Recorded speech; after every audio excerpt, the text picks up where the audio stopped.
Mine. He did not ask. He did not explain.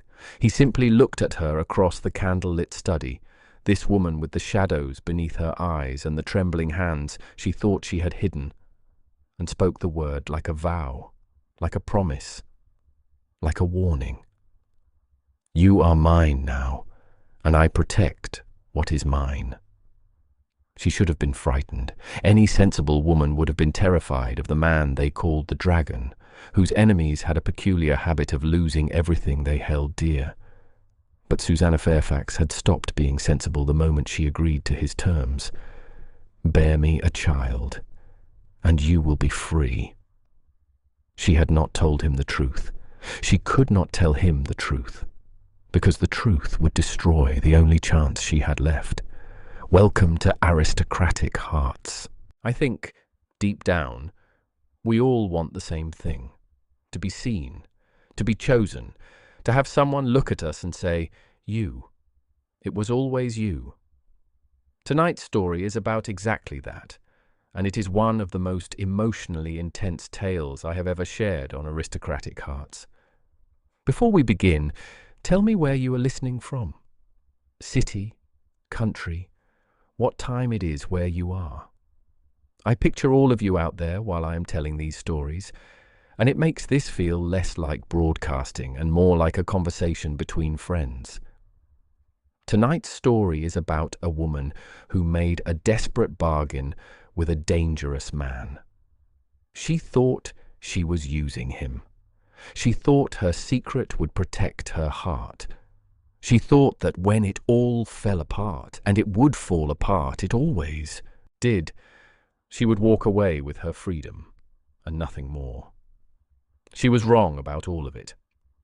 Let me take you to the winter of 1848, to a crumbling manor house in Derbyshire, where the fires had gone cold, and a widow named Susannah Fairfax was about to receive a visitor who would change everything. The letter arrived on a Tuesday.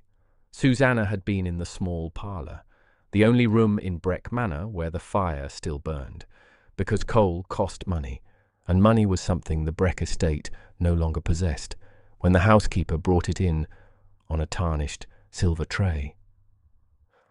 "From London, ma'am," Mrs. Hobbs said, her weathered face tight with poorly concealed hope. "The seal looks important." It was more than important. The seal was that of the Duke of Thornwood, and in the whole of England there was no name that inspired more whispered speculation than his. Crispin Mercer, the Dragon. They called him that because of what he did to his enemies, not with fire, but with something far more devastating. Methodical, patient destruction. The Earl of Blackstone had challenged him once over some slight no one quite remembered, and within 18 months the Earl had lost his fortune, his reputation, his wife, and finally his sanity. Lord Pemberton had tried to cheat him in a business arrangement and found himself destitute, his townhouse sold, his daughters unmarriageable, his name a byword for ruin. The dragon did not simply defeat his opponents. He annihilated them. And now he had written to her. Susannah broke the seal with fingers that trembled only slightly. She had become quite accomplished at hiding her trembling over the past 4 years, and read the letter once, then again, then a third time, because surely she had misunderstood. His Grace the Duke of Thornwood requests the honour of calling upon Mrs. Susannah Fairfax at her earliest convenience. He wishes to discuss a matter of mutual benefit. If Mrs. Fairfax is amenable, His Grace will arrive at Breck Manor on Thursday next at 2 o'clock. A matter of mutual benefit. She could not imagine what possible benefit a duke, the most powerful duke in England, a man whose annual income was rumoured to exceed £50,000, could derive from a penniless widow living in a crumbling manor house that did not even belong to her. Unless... Her stomach tightened. There was one thing she possessed that men sometimes wanted, regardless of a woman's circumstances. She was not beautiful. She had never been beautiful, not like her younger sister, not like the golden debutantes who floated through London ballrooms each spring, But she was not plain either, and desperation had a way of making men bold. "Ma'am," Mrs. Hobbs was watching her with concern. "Is it bad news?" "I do not know yet." Susannah folded the letter carefully and tucked it into her pocket. "The Duke of Thornwood wishes to call upon me on Thursday." The housekeeper's eyes went wide. "The dragon?" "The very same. Whatever for?" "That I intend to discover." She did not sleep well that night, or the next. By Thursday morning, Susannah had dark circles beneath her eyes and a headache that pulsed behind her temples like a second heartbeat, and she found herself almost grateful for her exhaustion, because it left no room for fear. She dressed in her best gown, black silk, 2 years out of fashion, mended twice at the hem, and pinned her dark hair in a style that had been popular when her husband was still alive. The mirror showed her a woman of 24 who looked closer to 30. Pale skin, brown eyes that had once been called warm but now seemed merely tired, a figure that was slim but not fashionably so. 4 years of marriage to Harold Fairfax had worn away whatever softness she had once possessed. 4 years of marriage, 4 years of monthly disappointments, 4 years of her husband's growing frustration, and then his cold indifference, and finally his death in a riding accident that had left her nothing but debts and the reluctant charity of his brother, Sir Oswald Breck. She heard the carriage before she saw it, the clatter of hooves on the frozen drive, the jingle of fine harnesses, the creak of springs that had been properly maintained, unlike anything else in this household. When she moved to the window, she saw a vehicle so grand it looked almost obscene against the backdrop of Breck Manor's decaying facade, black lacquer, gleaming, 4 matched horses snorting clouds of white breath, a coachman in full livery sitting rigid on the box. The Duke of Thornwood had arrived. Now I want to pause here and explain something about dukes in 1848 England, because the word itself has lost much of its meaning in our modern world. A duke was not merely wealthy. He was not simply titled. A duke was a force of nature, a walking nation-state, a man whose word could make or destroy lives with the ease that you or I might decide what to have for breakfast. In 1848, there were fewer than 30 dukes in all of England. Each one controlled land, resources, and political influence that would be the envy of many small countries. The Duke of Thornwood's holdings alone included 4 estates totaling over 80,000 acres, interests in shipping, mining, and manufacturing concerns across 3 continents, and a seat in the House of Lords that he wielded with surgical precision. When such a man decided he wanted something, he got it. The only question was what price others would pay. Susannah Fairfax was about to discover what he wanted from her. He was not what she expected.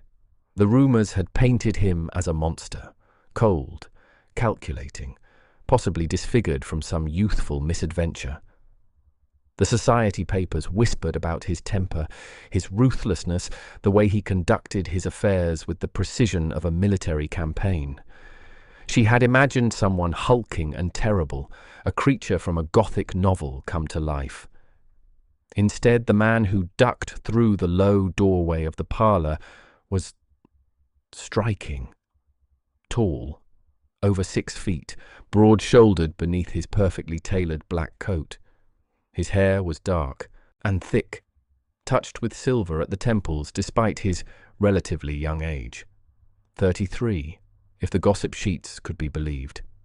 His face was all hard angles and sharp planes, a strong jaw, a straight nose, cheekbones that caught the firelight. But it was his eyes that arrested her, grey, like winter ice, like steel, like the sky before a storm. They swept over her with an intensity that made her feel simultaneously exposed and invisible.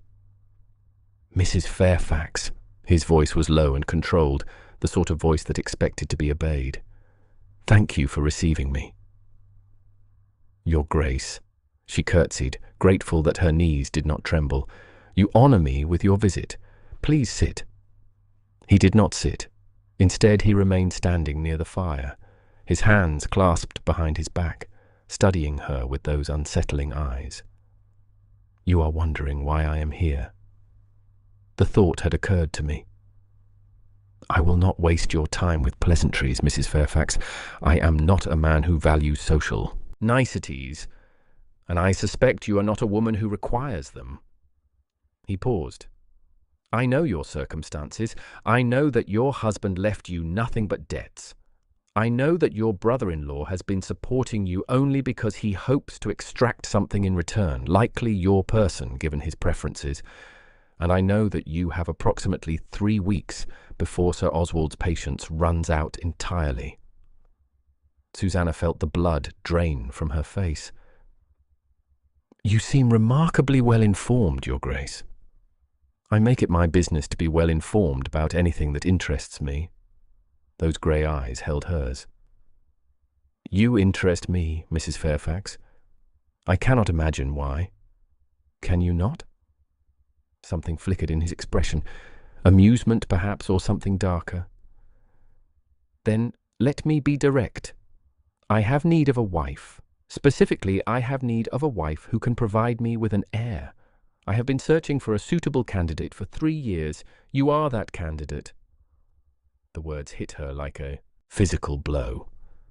Whatever she had expected, an indecent proposal perhaps, or a request for some minor service, it was not this.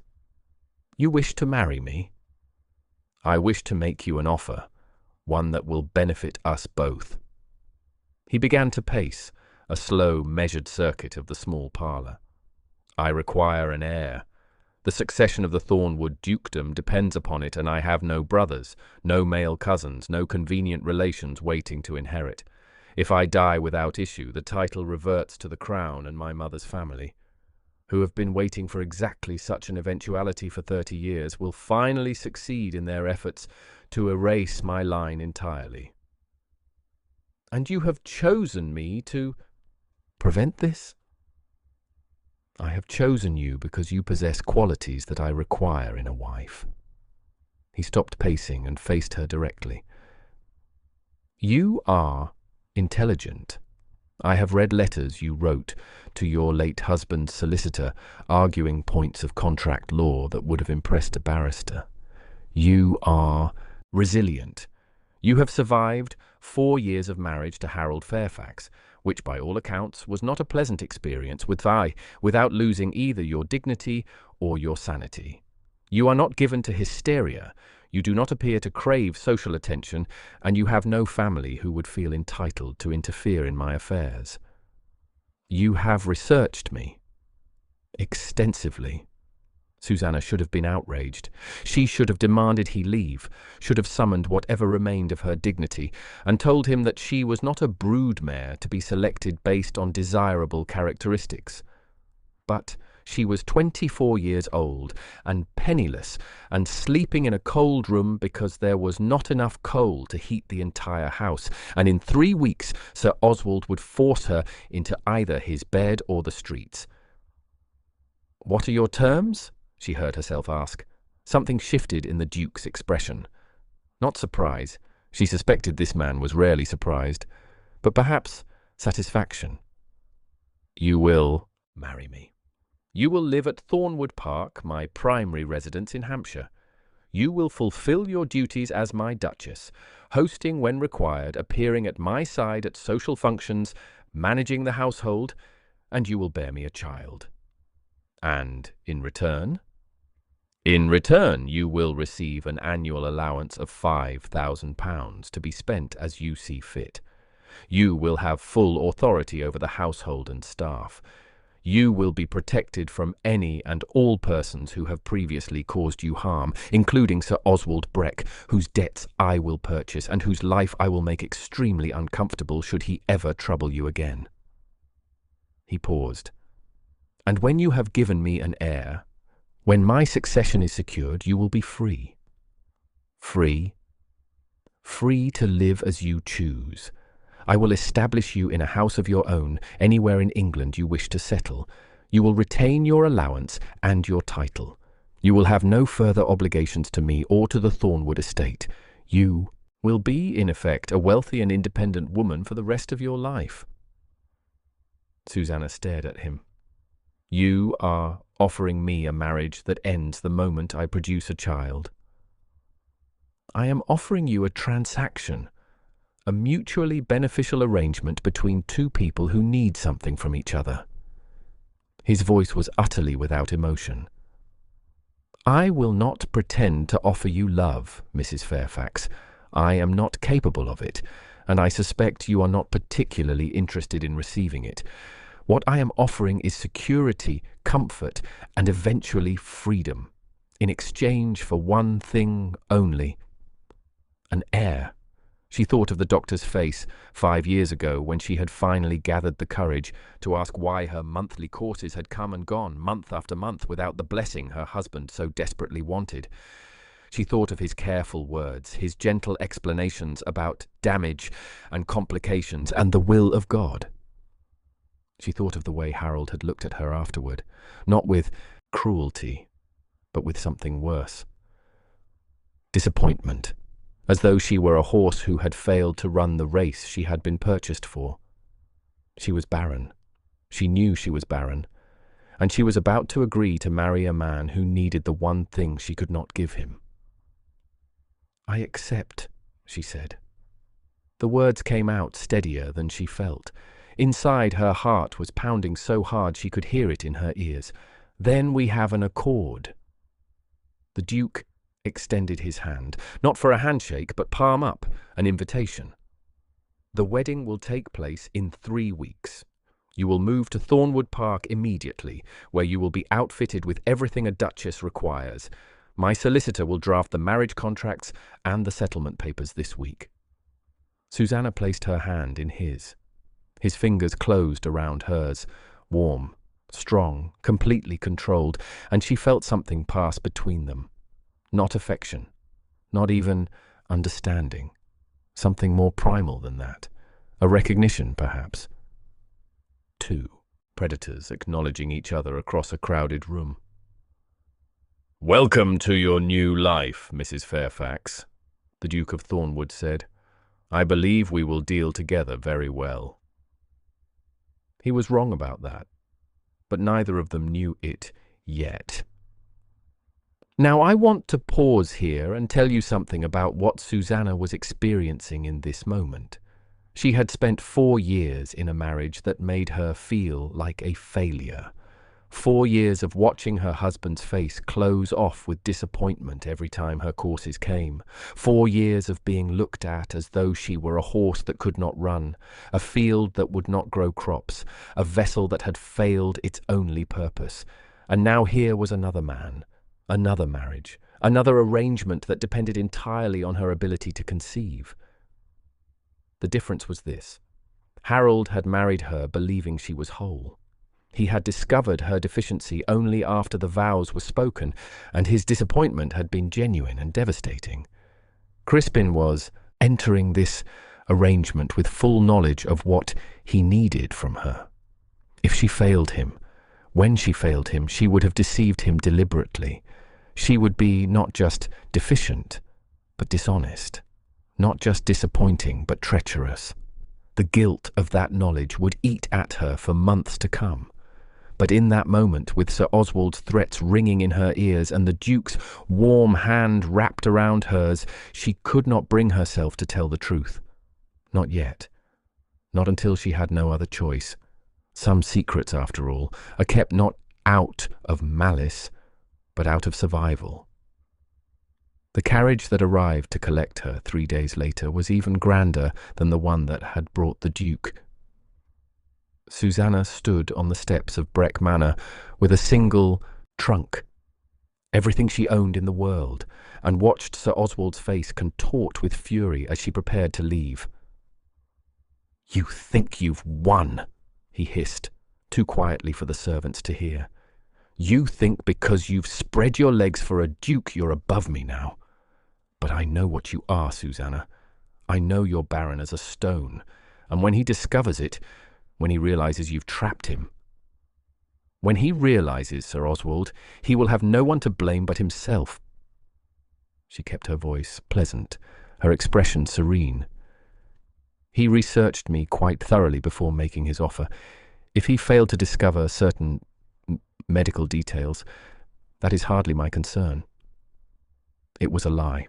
The Duke had not researched her medical history. If he had, he would never have made his offer. But Sir Oswald did not know that, and the uncertainty that flickered across his face was worth every sleepless night of the past 3 days.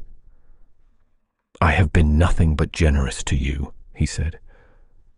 "I took you in when Harold died. I fed you, housed you. You fed me scraps and housed me in a room without heat while you drank away what remained of the estate." Susannah smiled. It was not a pleasant smile. "But I thank you for your hospitality, Sir Oswald. Without it, I might never have been desperate enough to accept a duke's proposal." She climbed into the carriage without looking back. The journey to Hampshire took 2 days. Susannah spent most of it staring out the window at the winter landscape rolling past. Frozen fields, bare trees, villages that grew progressively more prosperous the further south they travelled. The Duke had not accompanied her. He had business in London, the footman explained, and would meet her at Thornwood Park in a week's time. She was grateful for the reprieve. It gave her time to think, time to plan, because she had not been entirely honest with Sir Oswald. She had not lied, precisely. The Duke truly had not researched her medical history. But she had omitted something important. She had no intention of failing to produce an heir. The doctor who had examined her all those years ago had been an elderly man with outdated ideas and trembling hands.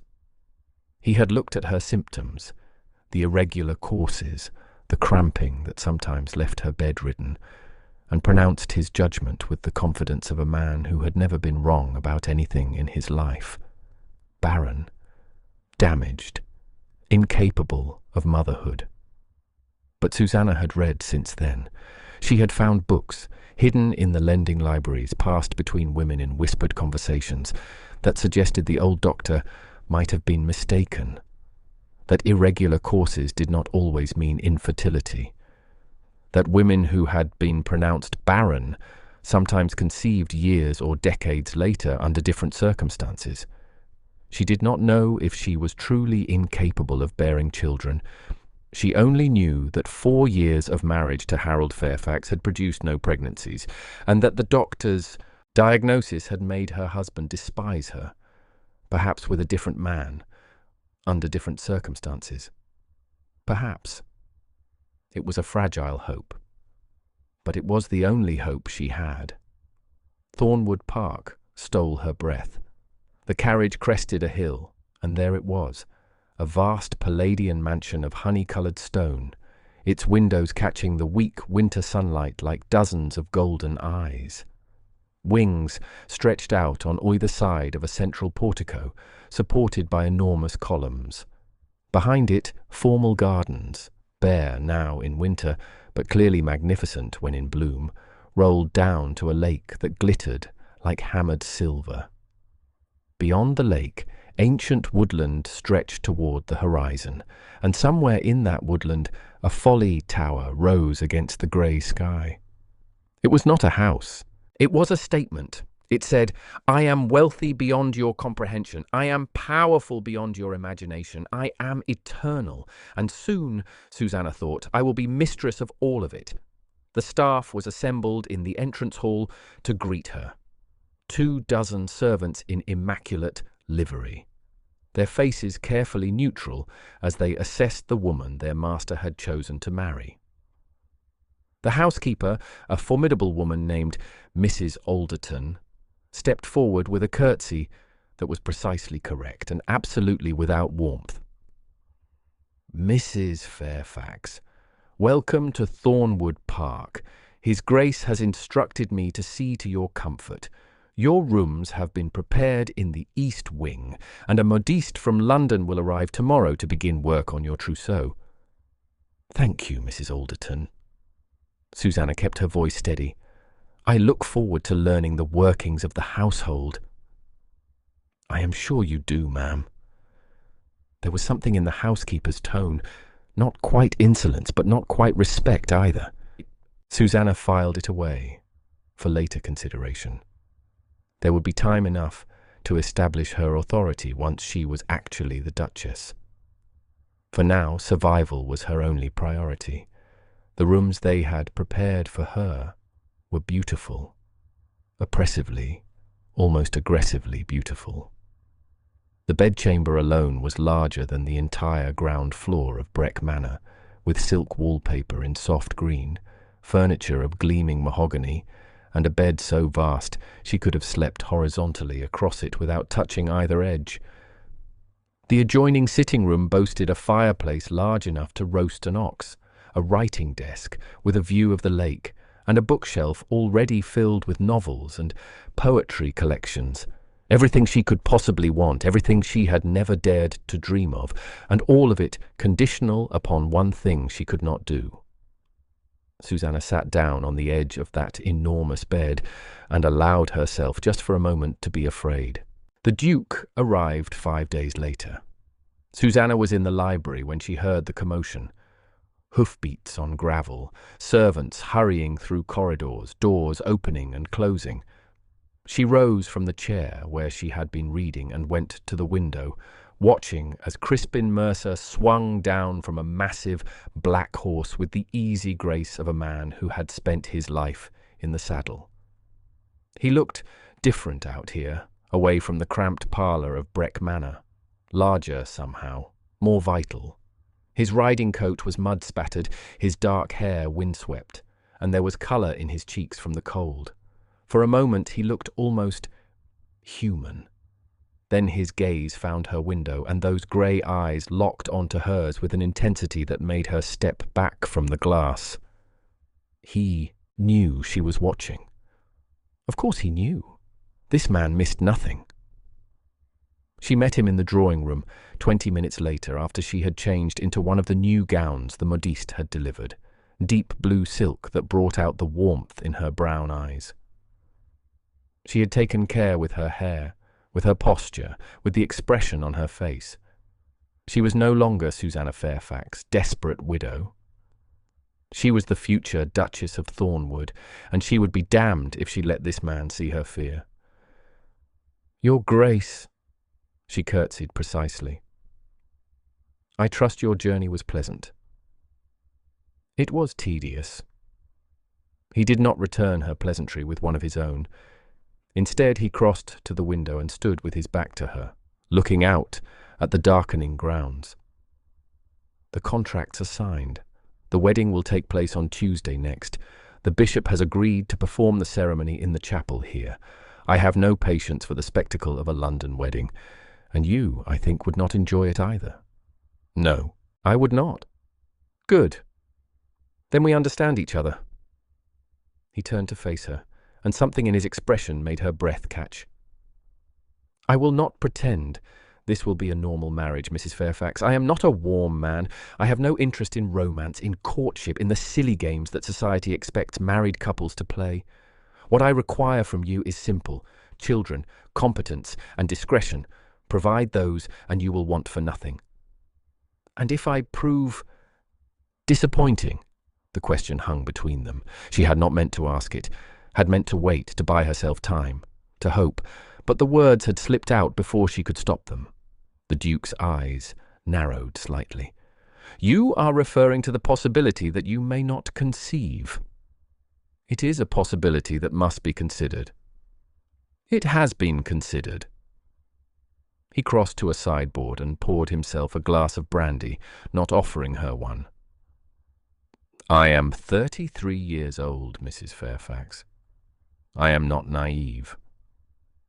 I know that not all marriages are blessed with children, regardless of the vigour of the attempts. If, after a reasonable period of effort, you do not conceive, I will adjust my expectations accordingly." "Adjust them how?" "That is a conversation for another time." He drained his brandy in one swallow.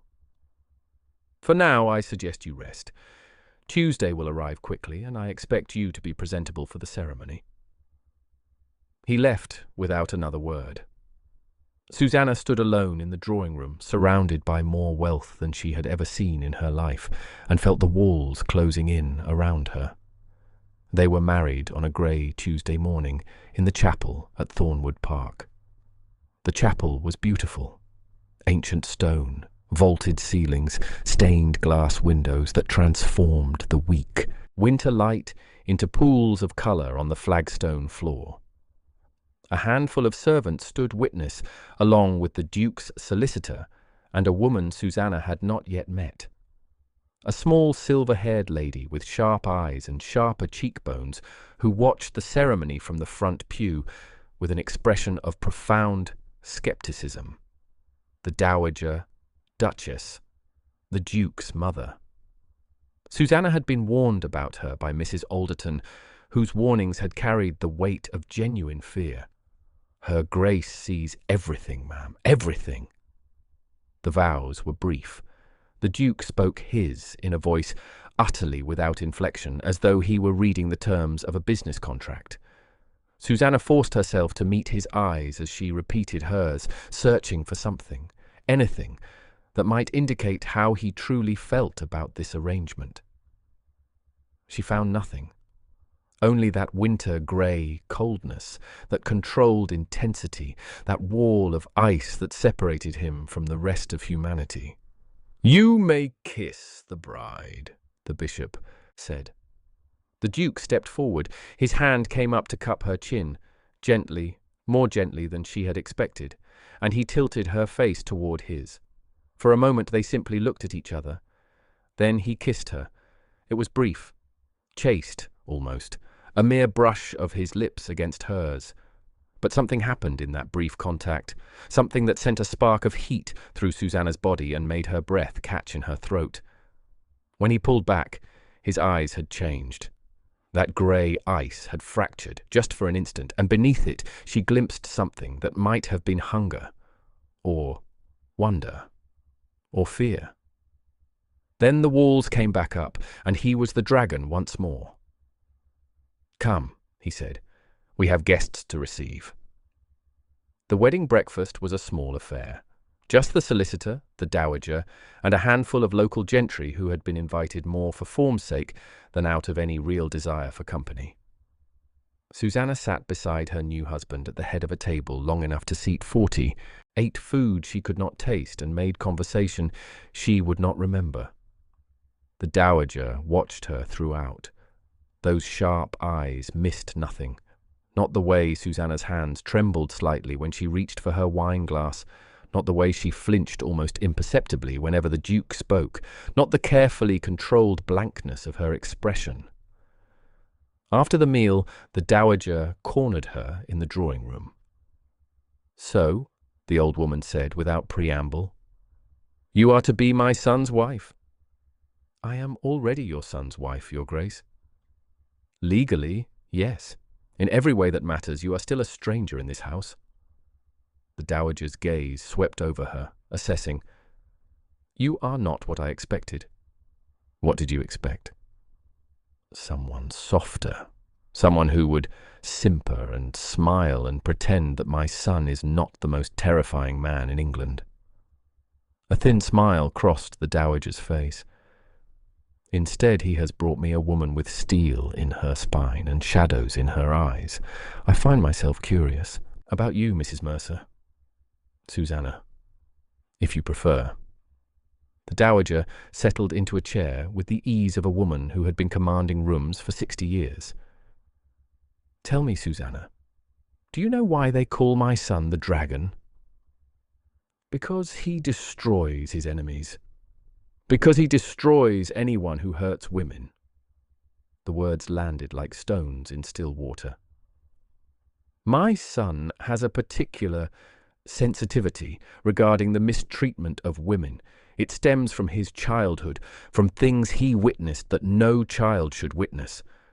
When he hears of a man who has abused his wife, or a guardian who has exploited his ward, or a brother who has threatened his sister-in-law," the dowager's eyes glittered. He intervenes, systematically, permanently. Susannah felt something shift inside her chest.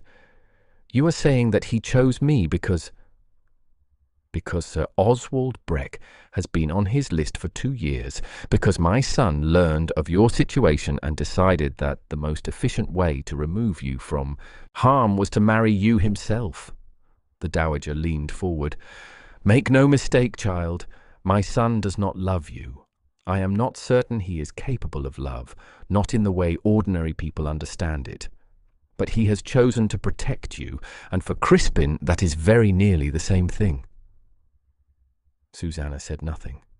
She could not speak, because if what the dowager was saying was true, if the Duke had married her not merely for an heir, but to save her, then she had deceived a man who was trying to help her, and when he discovered her secret, that protection would become something else entirely. The wedding night arrived with the inevitability of a train. Susannah was prepared for it. She had been prepared for it since the moment she agreed to the Duke's terms. She had steeled herself for cold efficiency, for mechanical duty, for the kind of detached coupling that her marriage to Harold had taught her to expect. She was not prepared for what actually happened. The Duke came to her room at 10 o'clock, dressed in a brocade robe over his nightshirt, a candle in his hand. He dismissed her maid with a word and closed the door behind him, then stood for a long moment, simply looking at her. She was in her nightgown, white cotton, modest, nothing like the silk confections the modiste had included in her trousseau, and her dark hair was loose around her shoulders. The firelight caught the curves of her body beneath the thin fabric, and she saw his eyes track downward before he forced them back to her face. "Are you frightened?" he asked. The question surprised her. "Should I be?" "I am not Harold Fairfax." His voice was quiet. "I will not force you to anything you do not wish. If you need more time—" "I do not need more time." She rose from the edge of the bed, aware that her hands were shaking and unable to stop them. "I knew what I was agreeing to, Your Grace. I am not afraid of fulfilling my part of our arrangement." "Then why are you shaking?" She opened her mouth to lie, to claim cold, or nervousness, or any of the dozen excuses she had prepared, but something in his eyes stopped her. "Because I do not know what to expect from you," she said instead. "Harold was predictable, efficient. He performed his duty and then left. I assumed you would be the same. And now? Now I am not sure what to assume." The Duke set down his candle on the nightstand. He crossed the room slowly, giving her time to retreat if she wished, and stopped when he was close enough that she could feel the heat of his body through her thin nightgown. "I am going to tell you something," he said quietly. "Something I have never told anyone. And then you are going to decide whether you still wish to proceed with this evening." Susannah nodded. She did not trust her voice. "I do not take pleasure in duty." His grey eyes were very close to hers. "I do not believe in simply using a woman and then departing, as though she were a vessel to be emptied and discarded. When I am with someone, when I choose to be with someone, I want them to feel something. I want them to want to be there. I want them to remember. Why are you telling me this? Because you have spent 4 years being treated as something less than human by a man who never deserved you." His hand came up to cup her cheek, warm, gentle, so different from Harold's cold efficiency. "And I will not add to that injury. So I am asking you, Susannah, not demanding, asking. Do you want this?" She should have said no. She should have bought herself another night, another week, another month before the inevitable discovery of her secret. But his hand was warm against her skin, and his eyes held something that looked almost like tenderness, and she had been cold for so very, very long. "Yes," she whispered, "I want this." What followed was nothing like her marriage to Harold. The Duke, Crispin, was not cold. He was not efficient. He was patient in ways that made her breath catch, attentive in ways that made her eyes burn with unexpected tears, and when she finally cried out, truly cried out for the first time in her life, he held her through the aftermath as though she were something precious. "Why?" she asked afterward, when they lay tangled together in sheets that had become thoroughly disordered. "Why do you care whether it was good for you?" He pressed a kiss to her hair. "Because I am not a monster, whatever the gossip sheets may say, and because your pleasure is not separate from my own." It was perhaps the most romantic thing anyone had ever said to her, and it made her guilt feel like poison in her veins. The months that followed were strange. Strange because Susannah had expected cold duty and instead received something else. Something she did not have a name for. The Duke did not love her, she was certain of that, but he treated her with a consideration that bordered on care. He asked about her days. He noticed when she seemed tired or anxious.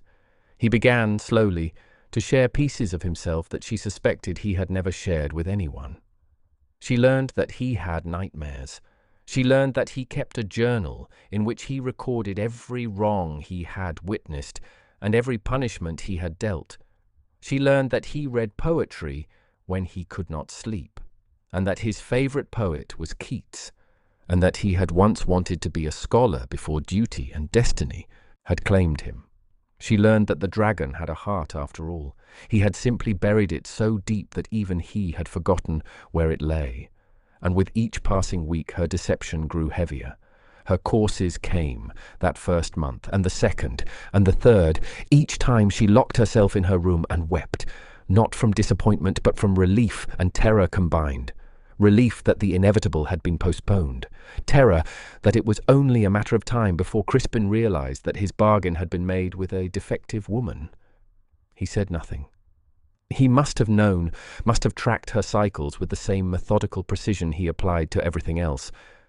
But he did not confront her, did not accuse her, did not show any sign of the frustration she had learned to expect from Harold. It was almost worse, the kindness, the patience, the way he continued to come to her room, continued to make her cry out his name, continued to hold her afterward as though she were the only thing in the world that mattered. If he had been cruel, she could have hated him. Instead, she found herself falling into something that felt dangerously close to love. Now, I want to take a moment to discuss something that many of you have asked about in previous stories, the reality of infertility in the Victorian era. In the 1840s, medical understanding of human reproduction was primitive at best. Doctors believed that a woman's womb could be damaged by illness, by emotional distress, by improper diet, by almost anything they could imagine.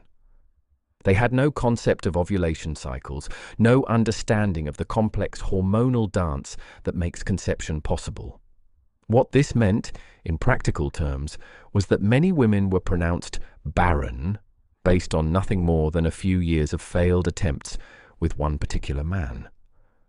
The possibility that the problem might lie with the husband, or that circumstances might simply not have aligned, was rarely considered. Susannah's doctor had examined her after a severe fever and pronounced her incapable of motherhood. He had no tests to confirm this diagnosis, no evidence beyond his own assumptions. He simply looked at a young woman who had been ill and decided that her womb must have been damaged. He could have been right. He could just as easily have been wrong. And Susannah, having been taught from childhood that doctors were authorities to be trusted, had accepted his verdict as absolute truth. This is one of the cruelties of history, the way women were made to believe themselves broken based on nothing more than the confident pronouncements of men who knew far less than they claimed. But I digress. Let us return to Thornwood Park, where a woman who believed herself barren was slowly, impossibly falling in love with the man she had agreed to deceive. The 4th month passed, then the 5th, and still Crispin said nothing about her failure to conceive. Instead, he began to change, small things at first. He would seek her out during the day, when before he had kept to his study. He would ask her opinion on estate matters, on political questions, on books he was reading.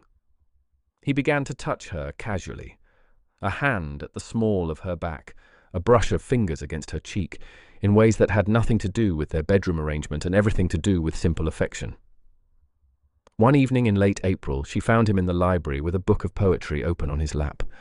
"Keats?" she asked, recognizing the volume. "You know his work?" "My mother loved poetry. She used to read to me when I was young." Susannah settled into the chair across from him. "Before she died." "I did not know your mother had passed." "When I was 12. Consumption." The word still carried weight, even after so many years. "My father remarried within the year. His new wife had no interest in poetry or in me." Crispin was quiet for a moment. Then, "My father used to beat my mother." The words hung in the air between them, stark and terrible. "I was 8 years old the first time I tried to stop him. He broke my arm."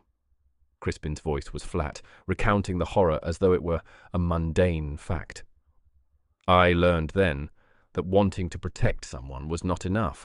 I needed power, real power, the kind that could destroy a man completely so that he could never hurt anyone again." "Is that why you became what you are? The dragon?" His mouth twisted. "Yes, my father died when I was 16. I inherited the title, the fortune, the ability to shape the world according to my will, and I swore that I would use that power to prevent what happened to my mother from happening to anyone else. That is why you researched me, why you knew about Sir Oswald. I have a network of informants throughout England. Anyone who abuses their power over a woman, a wife, a ward, a servant, eventually comes to my attention." His grey eyes found hers. "You came to my attention 3 years ago, when Sir Oswald first began threatening you. I have been waiting for the right moment to intervene ever since." 3 years? Susannah's voice was barely a whisper. "You have been watching me for 3 years. Watching, waiting, learning everything I could about the woman who endured 4 years of marriage to Harold Fairfax without breaking." He set aside the book of poetry.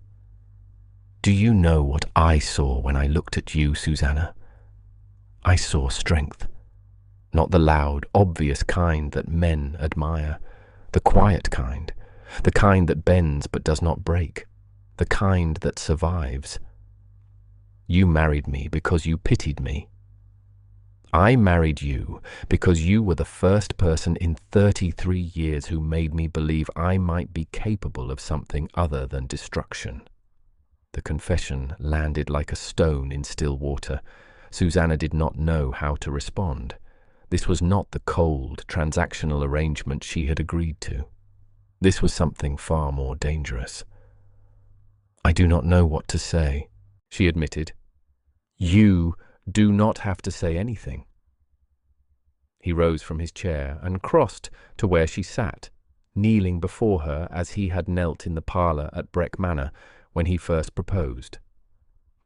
"I only want you to know that whatever happens, whether you give me an heir or not, I do not regret this marriage. I do not regret choosing you." She should have told him then. The moment was perfect for confession, for truth, for the kind of honesty that might have saved them both months of anguish. Instead, she leaned forward and kissed him, and let the secret remain buried for a little while longer. Everything changed on a night in May. Susannah had been at Thornwood Park for nearly 5 months. She had settled into her role as Duchess with more ease than she had expected. The servants had warmed to her, the estate had begun to feel like home, and even the Dowager had begun treating her with something approaching approval. But she had not conceived. And that night, She went looking for answers. The Duke had left for London 3 days earlier. Business with Parliament, he had said, though his eyes had held secrets she could not read. Susannah had intended to use his absence to rest, to read, to enjoy a brief reprieve from the constant tension of waiting for discovery. Instead, she found herself standing before the door to his study. She had never been inside. The study was Crispin's private domain, the one room in Thornwood Park that even the servants entered only when absolutely necessary. But he had not forbidden her access, and curiosity, that treacherous, persistent curiosity, had finally overcome her caution.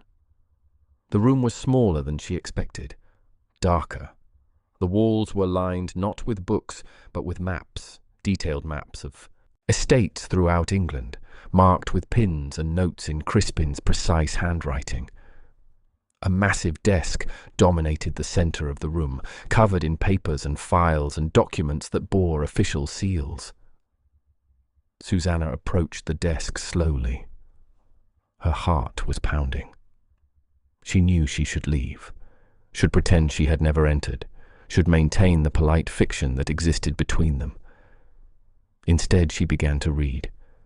The files were organized by name. Each one contained a detailed account of crimes, not legal crimes for the most part, but moral ones. Men who had beaten their wives, guardians who had stolen from their wards, fathers who had sold their daughters to pay debts. Each file documented the offence, the evidence, and the punishment that had been dealt. Sir Oswald Breck's file was near the top of the stack. Susannah opened it with trembling hands and read the account of her own suffering in her husband's precise, dispassionate handwriting. Every indignity she had endured at Breck Manor was listed. Every threat, every cruelty. And at the bottom, a single line. Resolution. Marriage to subject. Breck debts purchased. Social and financial ruin initiated. Completion expected within 18 months. She had known. The Dowager had told her. But seeing it written out, seeing the proof that Crispin had married her not merely for an heir, but as part of a calculated campaign of justice, she sat down heavily in his chair and wept. She was still weeping when she found the other file, the one with her name on it. Susannah Fairfax, née Whitmore. Age, 24. Status, widow, medical history. Unknown, records destroyed in fire at Dr. Carston's practice, 1844. Medical history, unknown. He did not know. He truly did not know about the doctor's diagnosis, about the years of failure, about the certainty that had followed her like a shadow since her marriage to Harold. The records had been destroyed in a fire. She could tell him now. She could confess everything, throw herself on his mercy, accept whatever punishment he deemed appropriate. She could... The door opened behind her. "I had hoped," the Duke's voice said quietly, "that you would not find that room for at least another year." Susannah spun around. He stood in the doorway, still in his travelling clothes, mud on his boots and exhaustion in his eyes. He did not look angry. He looked sad. "You're back early," she managed. "I am."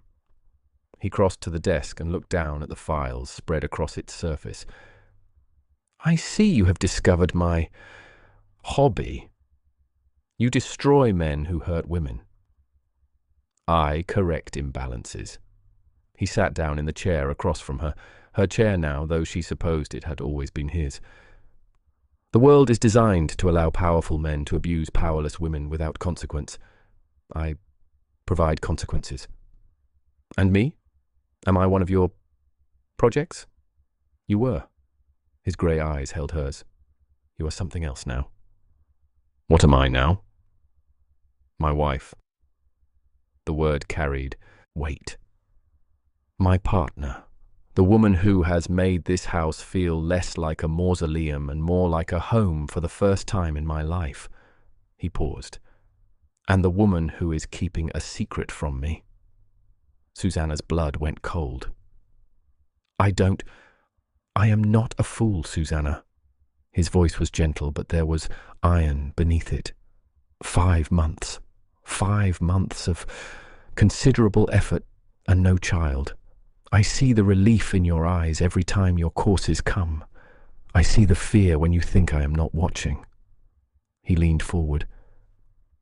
Tell me the truth, now, and I swear to you, whatever it is, I will not be angry. She should have lied. She had become so good at lying over the past 5 months.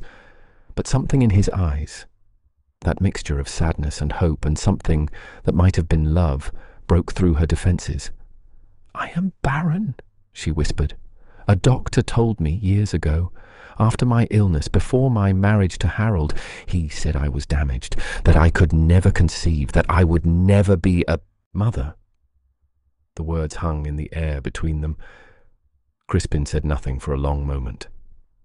Then, and you agreed to marry me anyway. I was desperate. Sir Oswald was going to... I know what Sir Oswald was going to do. His voice was very quiet. I am asking why you did not tell me the truth. Because you would not have married me. Because I would have been left with nothing. Because I thought... Her voice broke. I thought perhaps the doctor was wrong. I thought perhaps with a different man, under different circumstances. I hoped. You hoped you might conceive after all. Yes. The silence stretched between them. Susannah braced herself for rage, for cold dismissal, for the ending of everything she had begun to build here. Instead, Crispin reached across the desk and took her hand. You thought you were barren, he said slowly. You thought you could never give me an heir, and you married me anyway, knowing that when I discovered the truth, I would have every right to cast you out. Yes? Why? Because I had no other choice. No. His grip on her hand tightened. That is not why. I have seen you over these past 5 months, Susannah. I have watched you transform from a desperate, frightened woman into someone who commands rooms and earns respect and makes my mother, who has not approved of anyone in 40 years, smile at dinner. You did not stay because you had no choice. You stayed because you chose to. Because despite your fear, despite your certainty that it would end in disaster, you wanted to be here, with me. Susannah could not speak. Tears were streaming down her face. I have spent 3 years looking for someone, Crispin continued, not just a mother for my heirs, a partner, a person who could understand what I do and why I do it, a woman with enough steel in her spine to stand beside a man the world calls a monster. His thumb traced circles on her palm. I found her. I married her. And I have spent the past 5 months falling in love with her. You don't love me. I do. The words were simple, final. I love the way you argue with the housekeeper over seating arrangements. I love the way you read poetry aloud when you think no one is listening. I love the way you looked at me on our wedding night, terrified and brave and so impossibly beautiful that I forgot how to breathe. But the heir can go to hell. He rose from his chair, circled the desk, and knelt before her. The Duke of Thornwood, the dragon, on his knees at her feet. I do not want you for your womb, Susannah. I want you for your mind, your heart, your impossible, infuriating courage. If we never have children, if my line ends with me, so be it. I will not give you up, not for an heir, not for anything. You cannot mean that. I have never meant anything more. She kissed him then. Not the careful, controlled kisses they had shared before, but something desperate and hungry and real. And when he lifted her from the chair and carried her out of that room of maps and files and carefully documented justice, she let herself believe, for the first time in years, that she might actually deserve to be happy. The weeks that followed were the happiest of Susannah's life. With the secret lifted, something fundamental changed between them. Crispin no longer held himself apart with that careful distance she had grown accustomed to. He touched her constantly now, small, casual touches that would have scandalized society if anyone had witnessed them. His hand at the small of her back as they walked through the gardens, his fingers interlacing with hers across the breakfast table. The way he would pause in the middle of a conversation simply to look at her as though he still could not quite believe she was real. She learned more about him in those weeks than she had in the 5 months prior. She learned that he played the piano with surprising skill, though he would only do so when he thought no one was listening. She learned that he had a horror of injustice that bordered on obsession, rooted in childhood experiences he would not fully explain, but that she could piece together from fragments. A mother who had been mistreated by her first husband, a sister who had died young under circumstances that still haunted him. She learned that the dragon's fire was not cruelty at all, but a desperate, consuming need to prevent others from suffering what his family had suffered. "You are not a monster," she told him one evening as they sat together in his study. Her study now, too, for he had begun including her in his work. "You never were." Society disagrees. Society is full of men who beat their wives and steal from their wards and sell their daughters to the highest bidder. She set down the file she had been reading, the case of a widow in Yorkshire whose guardian was systematically destroying her inheritance, and met his eyes. "Society can go to hell." His mouth twitched. "You have become remarkably bloodthirsty, wife." "I have become realistic." She rose from her chair and crossed to where he sat, settling onto the arm of his chair with an ease that would have been unthinkable a month ago. "The law does nothing to protect women like her, like me. If not for you, if not for me, you would have found another way." His arm came around her waist, pulling her closer. "You are not a woman who surrenders, Susannah. You never have been." "I was about to surrender. When you came to Breck Manor, I had nearly given up." "No." He pressed a kiss to her temple. "You had accepted that you might have to make terrible choices. That is not the same as surrender. Surrender is what happens when someone stops fighting. Entirely. You were still fighting. You simply needed better weapons. And now I have them. Now you have me. Which amounts to the same thing." She laughed, a real laugh, warm and surprised, and he pulled her down into his lap and kissed her until neither of them could remember what they had been discussing. The happiness could not last. In her experience, happiness never did. The first sign of trouble arrived in the form of a letter. It came on a morning in early June, delivered by a footman whose face was carefully blank. Susannah was in the breakfast room when Crispin opened it, and she watched his expression shift from mild curiosity to something cold and dangerous. "What is it?" "Nothing of consequence," but his voice was tight. "Crispin." He set down the letter and met her eyes. In them she saw something she had not seen since those first days, a wall going up, a distance being created. "My brother is coming to visit." She blinked. "I did not know you had a brother." "I do not speak of him." His jaw tightened. "Reginald is not someone I choose to associate with, but he has heard of my marriage, and convention requires that I introduce my wife to my family." "What is wrong with him?" "Nothing criminal. He is simply—" Crispin searched for words. "He is everything I despise. Charming without substance, pleasant without principle. He has never worked a day in his life, never lifted a finger to help anyone but himself, and he resents me for having the title he believes should have been his." "Should it have been?" "My mother was married to his father before she was married to mine. The previous Duke of Thornwood, my father, was the old Duke's brother. When the old Duke died without legitimate issue, the title passed to my father's line instead of remaining with Reginald. Crispin's voice was flat. Reginald has spent his entire life believing himself cheated. He takes every opportunity to remind me of what he perceives as my theft of his birthright. And he is coming here. In 3 days. Susannah absorbed this information. What do you need from me?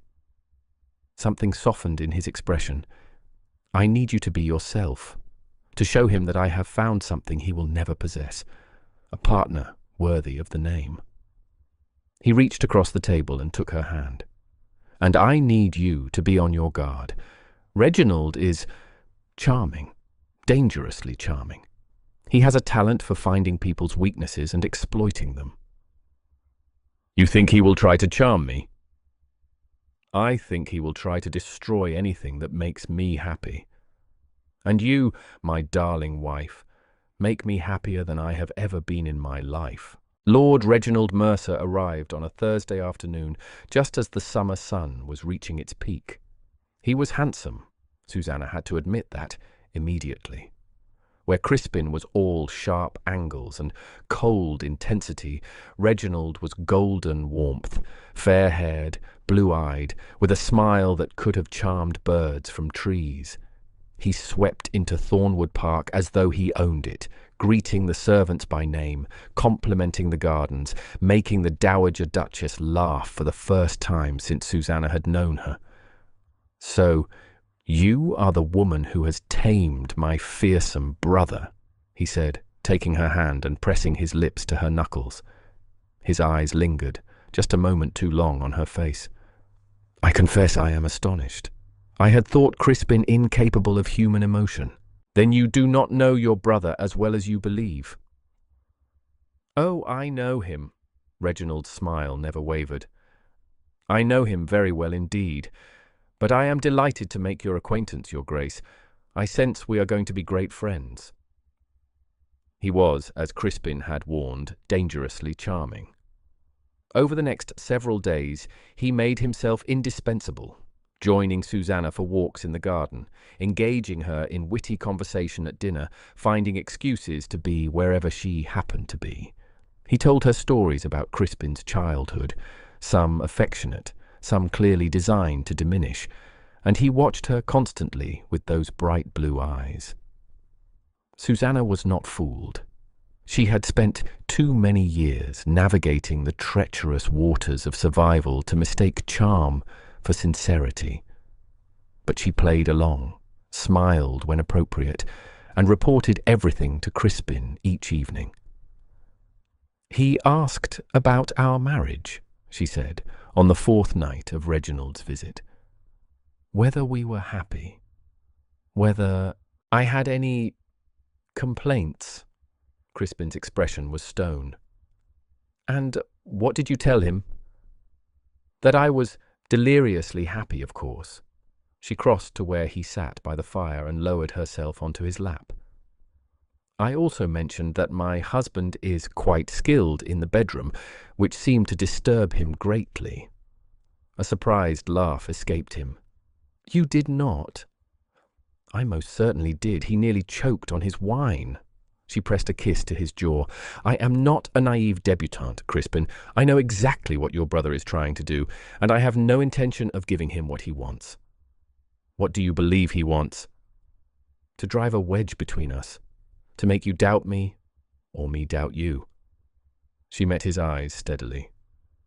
He cannot succeed unless we allow it. You are remarkable. I am simply practical. But she smiled when she said it. The crisis came on Reginald's 7th night at Thornwood Park. Susannah had retired early, pleading a headache, which was not entirely a lie. Reginald's constant presence was exhausting, and had gone to her rooms to read. She was just settling into bed when she heard the door open. Crispin? She sat up, expecting her husband. Instead, Reginald stepped into the room. He was dressed for dinner still, immaculate in evening clothes, but there was something different about his expression. The charming mask had slipped, revealing something harder underneath. Forgive the intrusion, Your Grace. He did not sound particularly apologetic. I simply could not let another night pass without speaking to you privately. This is highly inappropriate, my lord. Highly. Susannah reached for her dressing gown, her heart beginning to pound. My husband is in his study drinking brandy and brooding over paperwork. Reginald closed the door behind him. The click of the lock was unmistakable. We have time. Fear, real fear, flooded through her. Unlock that door. In a moment. First we talk. He moved closer, and she saw now what she had missed before, a glitter in those blue eyes that was not charm at all, but something predatory, hungry. I know about you, Susannah. I know about your first husband and his disappointments. I know about the doctor's diagnosis. I know that you are barren, and that you married my brother under false pretenses.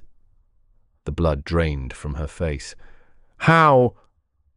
Sir Oswald Breck is a friend of mine. We share certain interests. He was quite forthcoming about your deficiencies when I asked. Reginald's smile was sharp as a blade. My brother does not know, does he? He still believes you might give him an heir. He knows. The words came out steadier than she felt. I told him myself months ago. Something flickered in Reginald's expression, surprise perhaps, or disappointment. And he kept you anyway? He loves me. Crispin does not love. He acquires. He possesses. Reginald was very close now, close enough that she could smell wine on his breath, too much wine. You are a means to an end, Susannah, a warm body to bed until he finds someone who can actually give him what he needs. Step away from me. Or what? His hand shot out and grabbed her wrist, hard, bruisingly hard, and yanked her toward him. Susannah gasped in pain as his fingers ground against bone. You'll scream? He laughed, pulling her closer still. Go ahead. The servants know better than to interfere in family matters, and my brother is 3 floors away, drowning his inadequacies in brandy. Let go of me. I don't think so. His other hand fisted in her hair, wrenching her head back. His face was inches from hers, his breath hot and sour with wine. I've watched you for weeks, you know. The way you move, the way you look at him. You're wasted on Crispin. He doesn't appreciate what he has. But I do. Susannah's heart was slamming against her ribs. She tried to pull free, but his grip was iron, his body pressing her backward toward the bed. This was happening. This was actually happening. He'll kill you, she whispered. He'll never know. Reginald's mouth curved. Who would believe you? The barren wife crying assault against the Duke's own brother. They'll say you invited me. They'll say you wanted... The door didn't open. It exploded. Wood splintered. The lock tore free from the frame, and Crispin Mercer stood in the ruins of the doorway, and Susannah had never seen anything like the expression on his face. This was not anger. This was not fury. This was something far more primal, a violence so absolute, so barely contained, that the temperature in the room seemed to drop 10 degrees. His grey eyes were fixed on his brother's hands, on the way those hands gripped his wife's wrist, her hair. Take your hands off her. The words were barely human, a growl from something ancient and terrible. Reginald released her instantly, stumbling backward. Brother, I was simply... She invited me. Crispin crossed the room in 3 strides. His hand closed around Reginald's throat and lifted him off the ground and slammed him against the wall with enough force to crack the plaster. A painting crashed to the floor. Reginald's feet dangled, kicking uselessly. You touched her. Each word was a death sentence. You put your hands on my wife. You hurt her. Crispin... Reginald was clawing at the hand around his throat, his face purpling. I didn't... She wanted... The hand tightened. Reginald's words choked off into a gurgle. She wanted? Crispin's voice dropped to a whisper, somehow more terrifying than any shout. She wanted you to bruise her wrist? She wanted you to drag her by the hair? She wanted you to lock her in a room and force yourself on her? I wasn't going to... You were. Crispin leaned close, his face inches from his brother's. I know exactly what you were going to do. I've destroyed men for less. I've ended bloodlines for crimes smaller than this. Reginald's struggles were weakening.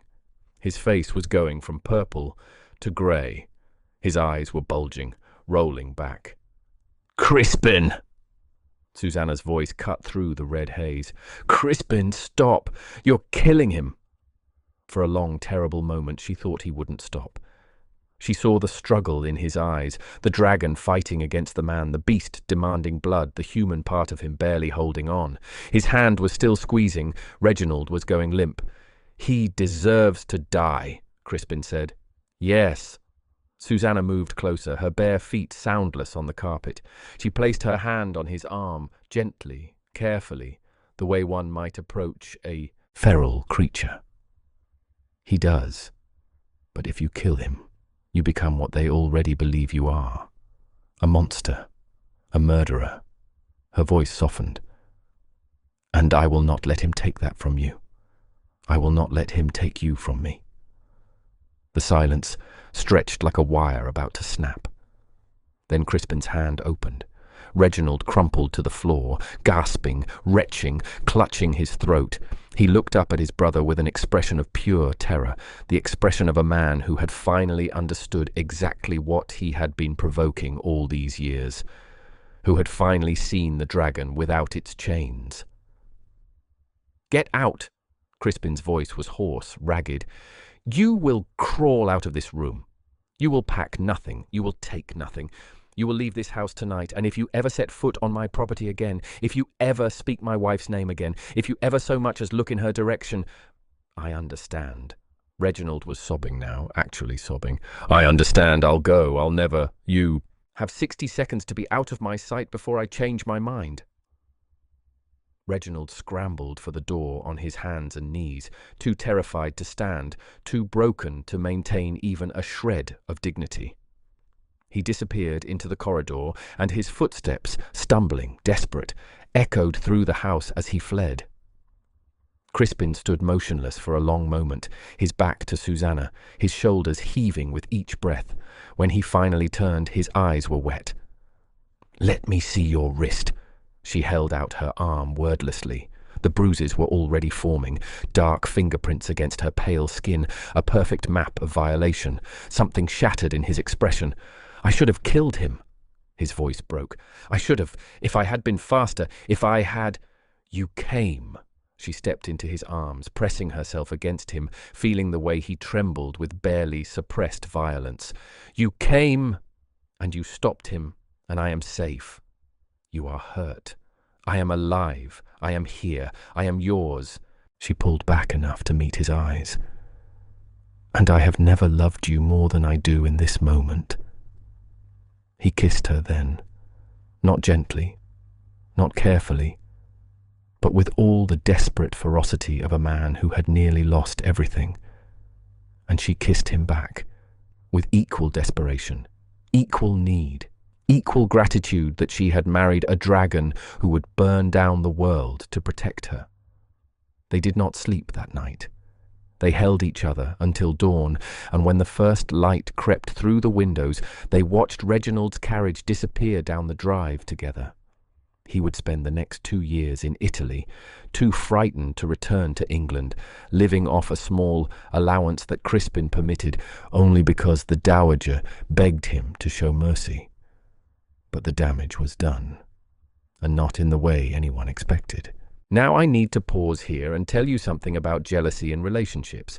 In our modern understanding, we often view jealousy as a red flag, a sign of insecurity, of unhealthy possessiveness, and in many cases that is exactly what it is.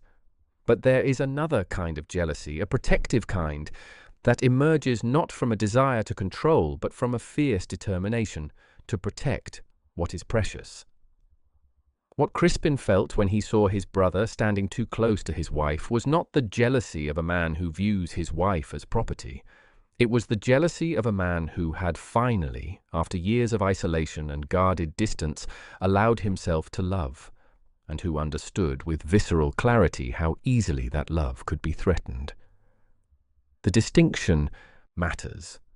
Reginald's departure should have been the end of it. Instead, it was only the beginning. 3 weeks later, the whispers started. They began in London, little rumours at first, easily dismissed. The new Duchess of Thornwood was barren. The Duke had married damaged goods. The marriage was a sham, an arrangement, a cover for something darker.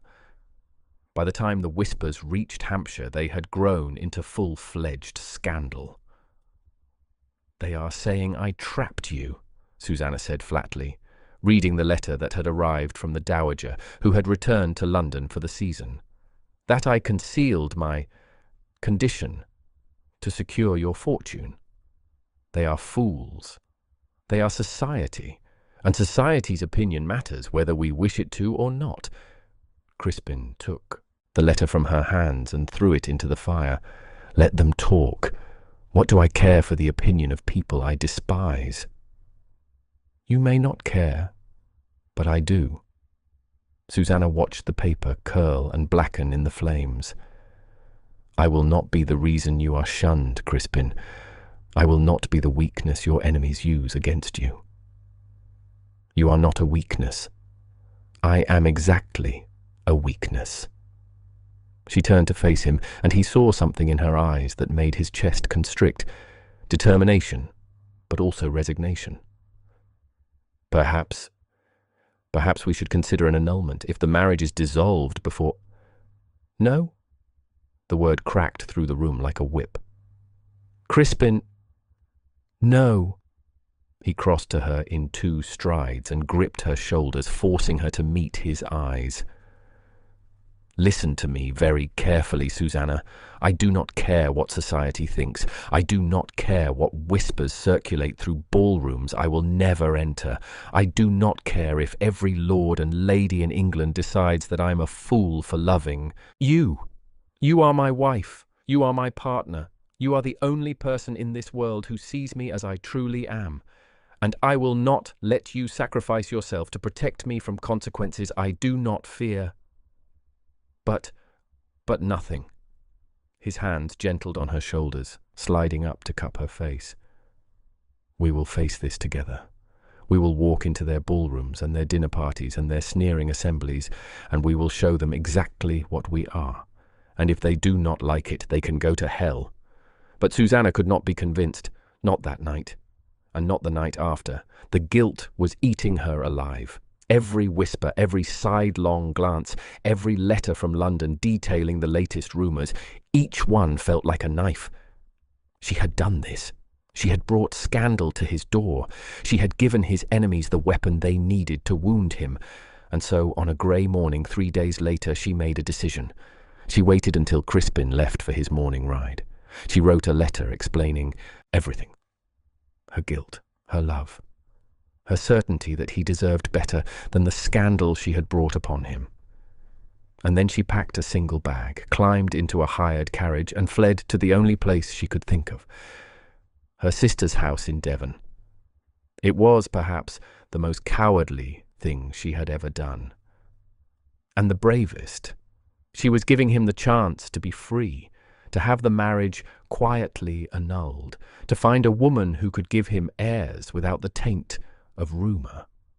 She was sacrificing her own happiness for his future. She thought it was the right thing to do. She was wrong. Crispin found the letter when he returned from his ride. He read it once, twice, 3 times, and then he destroyed his study. Every book, every paper, every carefully catalogued file documenting years of patient justice. He swept them from shelves with a roar of rage that brought servants running from 3 floors away. He overturned his desk. He put his fist through a window. He stood in the wreckage of everything he had built, blood dripping from his knuckles onto the Persian carpet, and felt something inside him shatter. She had left him, after everything, after the confessions, the promises, the way she had held him through the darkness of his own past. She had left. "Your Grace!" Mrs. Alderton stood in the doorway, her face pale. "Your Grace, your hand!" "Prepare my horse now." "Sir, you are bleeding." "I said now." He rode for Devon that night, alone, without escort, pushing his horse to the edge of exhaustion. He did not stop to eat. He did not stop to sleep. He rode through rain and darkness and the howling of his own despair, driven by a single, consuming need. He had to find her. He had to bring her home. He had to make her understand that a life without scandal, but also without her, was no life at all. Meanwhile, in Devon, Susannah was discovering exactly what she had given up. Her sister, Helena, who had married a minor baronet and lived in comfortable obscurity, had welcomed her with open arms but puzzled eyes. Why would the Duchess of Thornwood flee her husband? Why would anyone leave the wealthiest man in England? Susannah could not explain. She sat in her sister's modest parlour, surrounded by her nieces and nephews, and felt as though some vital organ had been removed from her chest. She smiled when expected. She ate when prompted. She went through the motions of being alive. But at night, alone in her small guest chamber, she wept until her pillow was soaked and her eyes were swollen shut. She had done the right thing. She had. If she repeated it enough times, perhaps she would eventually believe it. 3 days into her exile, she woke to the sound of hoofbeats. She knew, somehow, before she even rose from the bed, before she moved to the window, before she saw the single horse standing lathered in the drive, its rider dismounting with the stiff movements of a man who had not slept in days. "Crispin!" He looked up. Their eyes met through the glass, and in that moment, watching his face crumple with relief and rage and something that looked like terror, Susannah understood exactly how wrong she had been. She ran. Down the stairs, through the entrance hall, past her bewildered sister who had just emerged in her dressing gown. She burst through the front door and into the grey morning, her bare feet cold on the gravel, her nightgown billowing behind her. He caught her halfway. His arms closed around her with crushing force, lifting her off the ground, burying his face in her hair. He was shaking, actually shaking, and when she pulled back enough to see his face, she saw tears streaming down his cheeks. "Don't!" His voice broke. "Don't ever! I cannot! If you leave me again..." "I thought I was protecting you." "I do not want to be protected." He gripped her face in both hands, forcing her to meet his eyes. "I want you, only you, always you. I do not care what society thinks. I do not care about heirs or reputation or any of it. I care about waking up with you beside me. I care about the sound of your laugh. I care about the way you look at me like I am worth loving." "You are worth loving." "Then why did you leave?" "Because I was afraid." The truth spilled out of her, raw and ugly and real. "Because I have spent my entire life being told I am not enough, not pretty enough, not fertile enough, not worthy enough. And when the whispers started, when I saw what my failure was costing you, I believed them. I believed I was ruining your life. I believed you would be better off without me. I would be nothing without you." He pressed his forehead to hers. "I was nothing before you, do you understand? I was a ghost. I haunting my own house, pretending that revenge was the same as living. You made me real, Susannah. You made me want to be real. I'm sorry. I'm so sorry. Do not be sorry, just..." His voice cracked again. "Just come home, please. Come home." She kissed him there in the drive, in her nightgown, while her sister watched from the doorway and the servants pretended not to notice. She kissed him as though it were the first time and the last time and every time in between. "Take me home," she whispered against his lips. Take me home and never let me go. Never. The word was a vow. Never again. The journey back to Hampshire should have taken 2 days. It took 3, because on the second afternoon disaster struck. They had stopped to change horses at a coaching inn when Susannah noticed them. 2 men in worn coats, watching from across the yard with a little too much interest. She said nothing to Crispin, not wanting to alarm him over what might be nothing, but she kept them in the corner of her eye as they returned to the carriage. An hour later, the first shot rang out. The coachman screamed. The carriage lurched violently as one of the horses went down. Susannah was thrown against the side wall, stars exploding behind her eyes, and then Crispin was on top of her, shielding her body with his own as more shots cracked through the air. "Stay down!" His voice was ice. "Whatever happens, stay down!" "Crispin!" But he was already moving, pulling a pistol from beneath the seat. Of course, he travelled armed, this was the dragon, and kicking open the carriage door. What followed was the longest 10 minutes of Susannah's life. She heard shouts, gunfire, the sickening thud of fists against flesh. She heard Crispin's voice, cold and commanding, and then a scream that was definitely not his. A man's scream, high and terrible. And then silence. "Susannah." She looked up. Crispin stood in the doorway of the tilted carriage, blood on his knuckles and splattered across his shirt. His eyes were wild, searching her face. "Are you hurt?" No. She let him help her out of the wreckage, her legs shaking so badly she could barely stand. "What happened? Who were they?" "Hired men, sent to abduct you." His jaw was tight. "I found a letter on one of them. They were taking you to someone who wanted to use you as leverage against me." "Who?" "I have my suspicions." His arms came around her, pulling her close.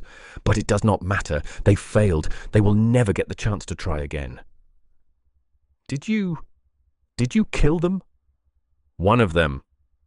His voice held no regret.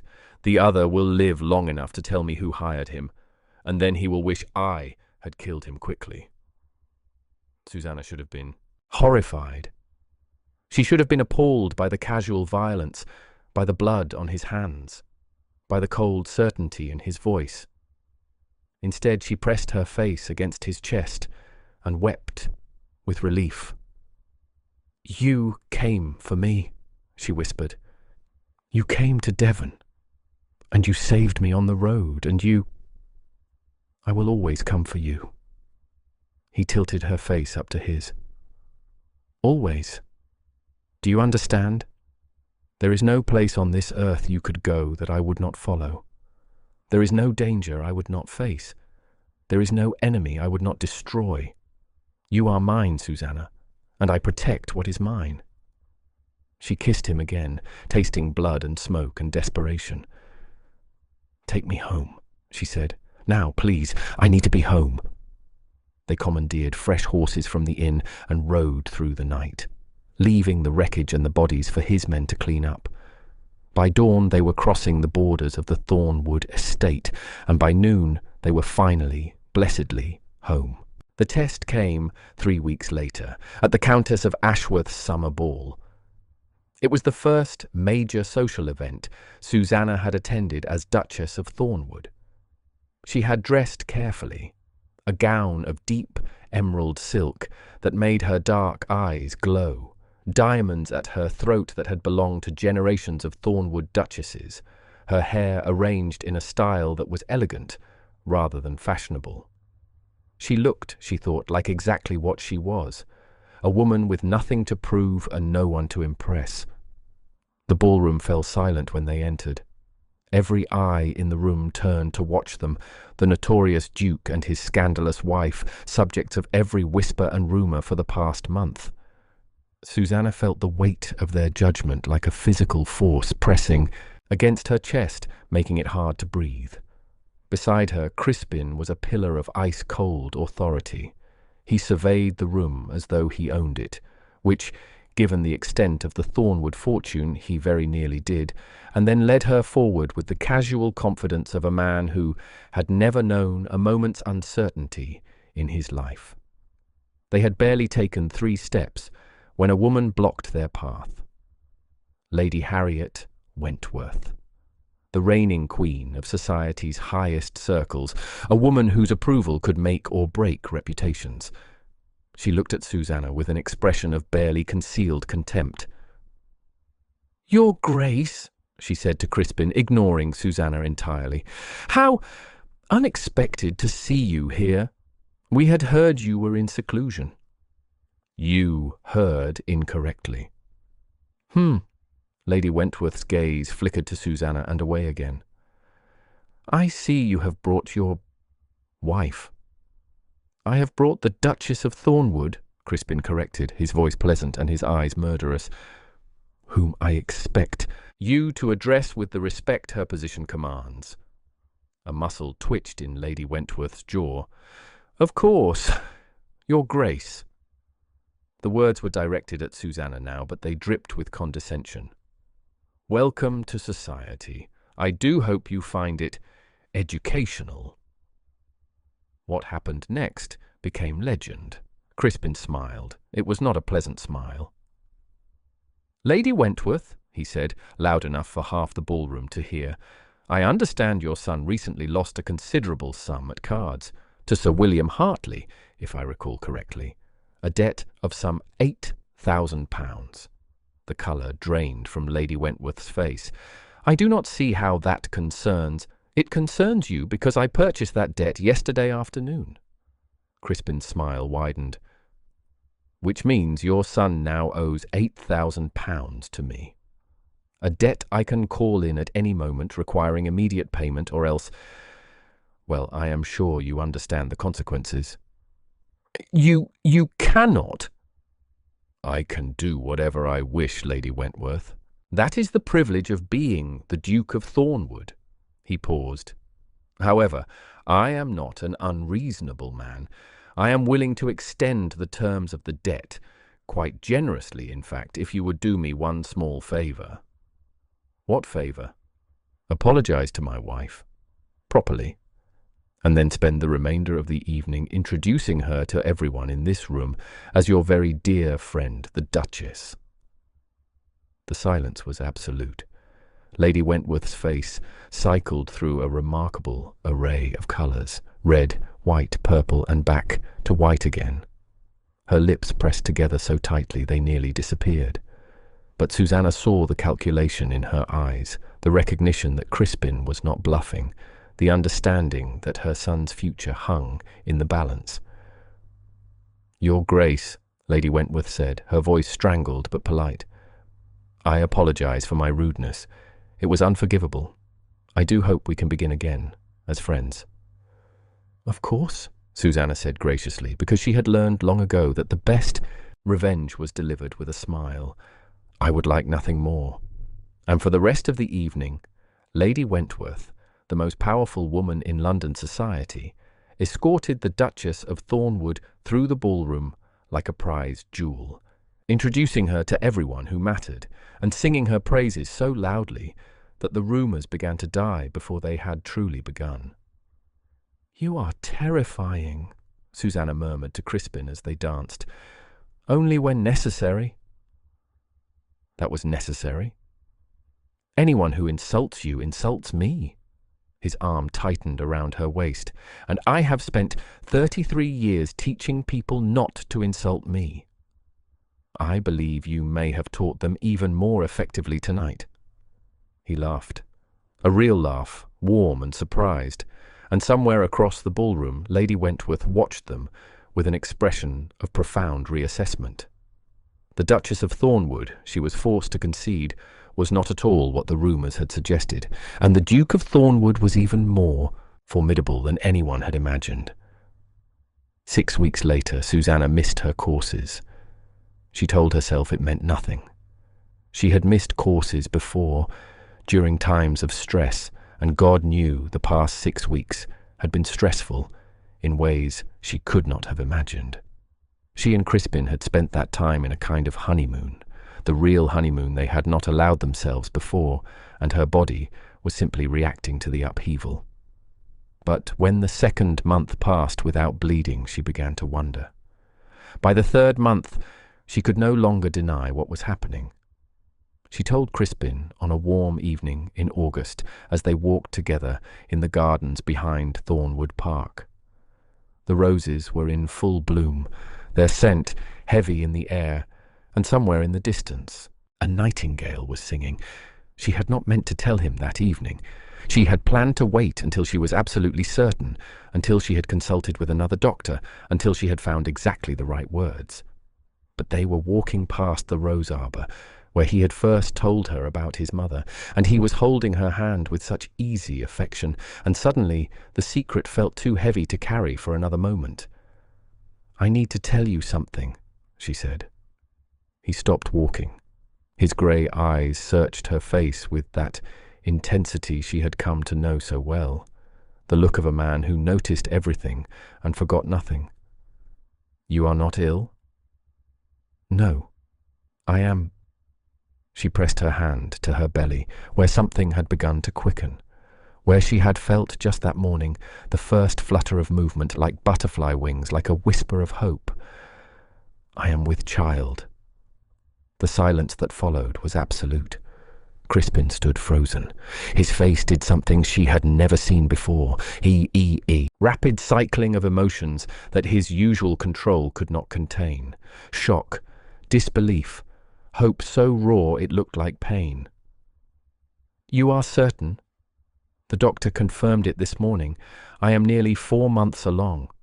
"4 months." His voice cracked on the words. "You have known for—" "I suspected for 2 months. I did not want to tell you until I was sure." She could not read his expression now, could not tell if the tears gathering in his eyes were joy or something else. "I know what you are thinking. I lied to you. I told you I was barren, and now—" "You did not lie." He cut her off, his voice fierce. "You believed what you were told. You believed the doctor, the fact that he was wrong. That is not your fault. That is not deception. That is—" He stopped, swallowed hard. "That is a miracle." He dropped to his knees in the grass. His hands came up to bracket her hips, his forehead pressed against her belly, and she felt his shoulders shake with something that might have been laughter or might have been tears. "I thought I could not," she whispered. "I was so certain." The doctor was wrong.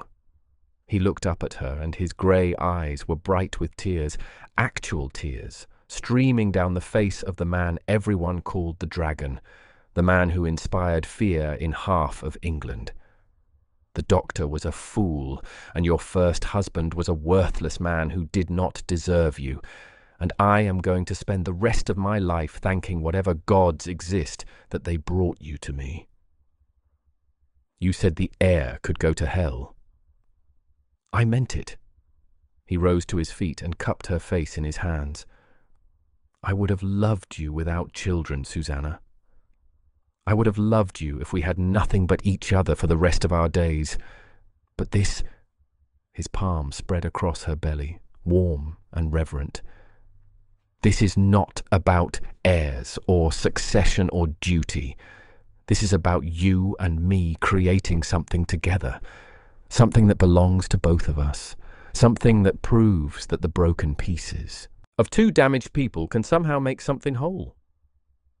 She was crying now too, the tears falling freely, and she did not care. "I was so afraid to hope. Every morning I woke up expecting to lose it, expecting my body to fail again, the way the doctor said it would." "Your body did not fail, Susannah. Your body was never the problem." He pulled her close, wrapping his arms around her as though he could shield her from every fear, every doubt, every cruel word she had ever been made to believe about herself. "You are not broken. You never were. You are strong and brave and capable of creating life, actual life, and I will spend every day reminding you of that until you believe it yourself." She kissed him as the sun set over Thornwood Park, gilding the gardens in gold and rose and amber. And for the first time in her life, Susannah Mercer, Duchess of Thornwood, allowed herself to believe in happy endings. The child was born on a bitter February morning, 9 months to the day after that confession in the study. It was a boy, dark-haired, grey-eyed, with his father's sharp features already visible in his tiny face. The midwife declared him healthy. The doctor declared him perfect. And Crispin, who had spent the entire labour pacing the corridor like a caged lion, wept openly when they placed his son in his arms. "What shall we call him?" Susannah asked, exhausted but radiant. "Whatever you wish. I am too overwhelmed to think." "Then I shall call him after his father."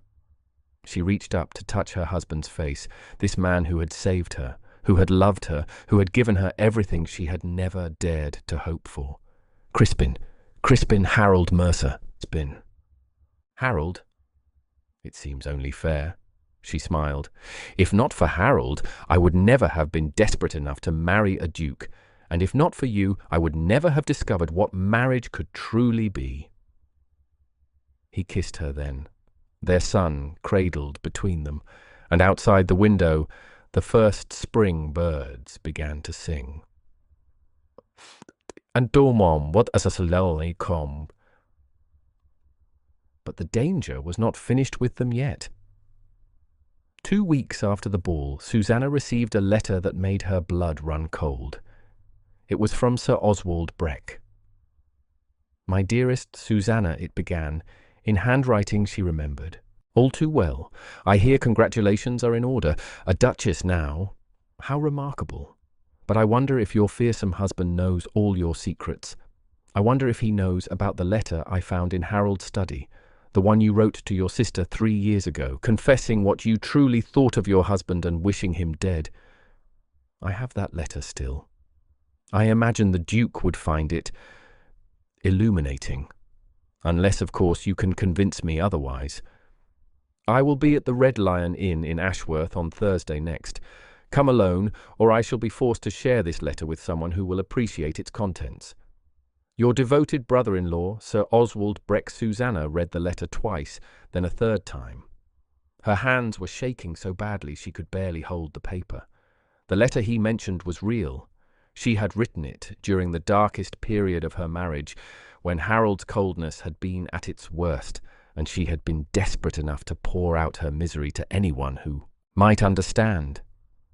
She had written, "I wish he were dead," and meant it, in that moment, with every fibre of her being. She had never intended for anyone to find it. But Harold had found it. He had never mentioned it. But she remembered the way he had looked at her in those final months, not with disappointment any more, but with something colder, something that might have been fear or hatred, or both. And now Oswald had it, and he was going to use it to destroy everything she had built. She could not tell Crispin. The letter would confirm every suspicion his enemies had ever whispered, that she was a schemer, a manipulator, a woman who had wished her first husband dead and then married a duke before the body was cold. It did not matter that she had never acted on that wish. It did not matter that Harold's death had been an accident. The letter existed, and in the wrong hands, it was a weapon. On Thursday, she told the servants she was visiting a friend in the village and took a carriage to Ashworth. The Red Lion Inn was exactly as disreputable as she had expected. Sir Oswald was waiting in a private room upstairs, lounging in a chair with a glass of wine and an expression of smug satisfaction. He looked worse than she remembered, thinner, paler, with the red-rimmed eyes of a man who drank too much and slept too little. "Susannah." He rose to greet her with a mockery of a bow. "How kind of you to come." "What do you want, Oswald?" "Direct as always." He smiled. "Very well. I want £10,000, cash, delivered to me within the fortnight. In exchange, I will give you the letter and trouble you no further." "I do not have access to £10,000. No? Your husband is worth 50,000 a year. Surely you can convince him to spare a fraction of that for household expenses. And if I refuse, then I send the letter to the Duke with a note explaining exactly what I believe it means. Oswald's smile sharpened. How long do you think your marriage will last once he realizes his precious wife wished her first husband dead? Once he understands that you are not the innocent victim you have pretended to be, but a calculating, cold-hearted... That is quite enough. The voice came from the doorway. Crispin stepped into the room, and the temperature seemed to drop 10 degrees. Your Grace!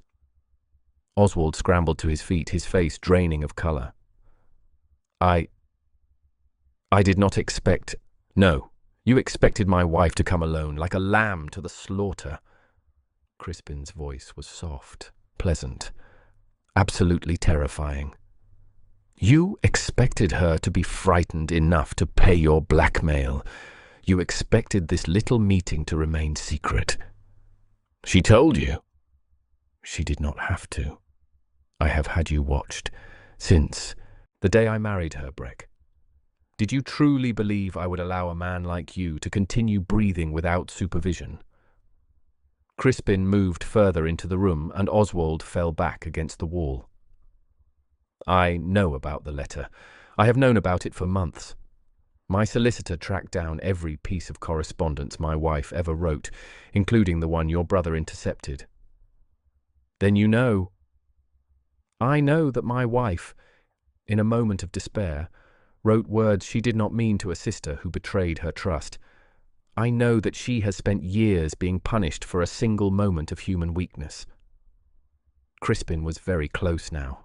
Close enough that Oswald had nowhere to retreat. And I know that you have spent those same years making her life a misery for your own petty amusement. I only wanted what was owed to me. Nothing is owed to you.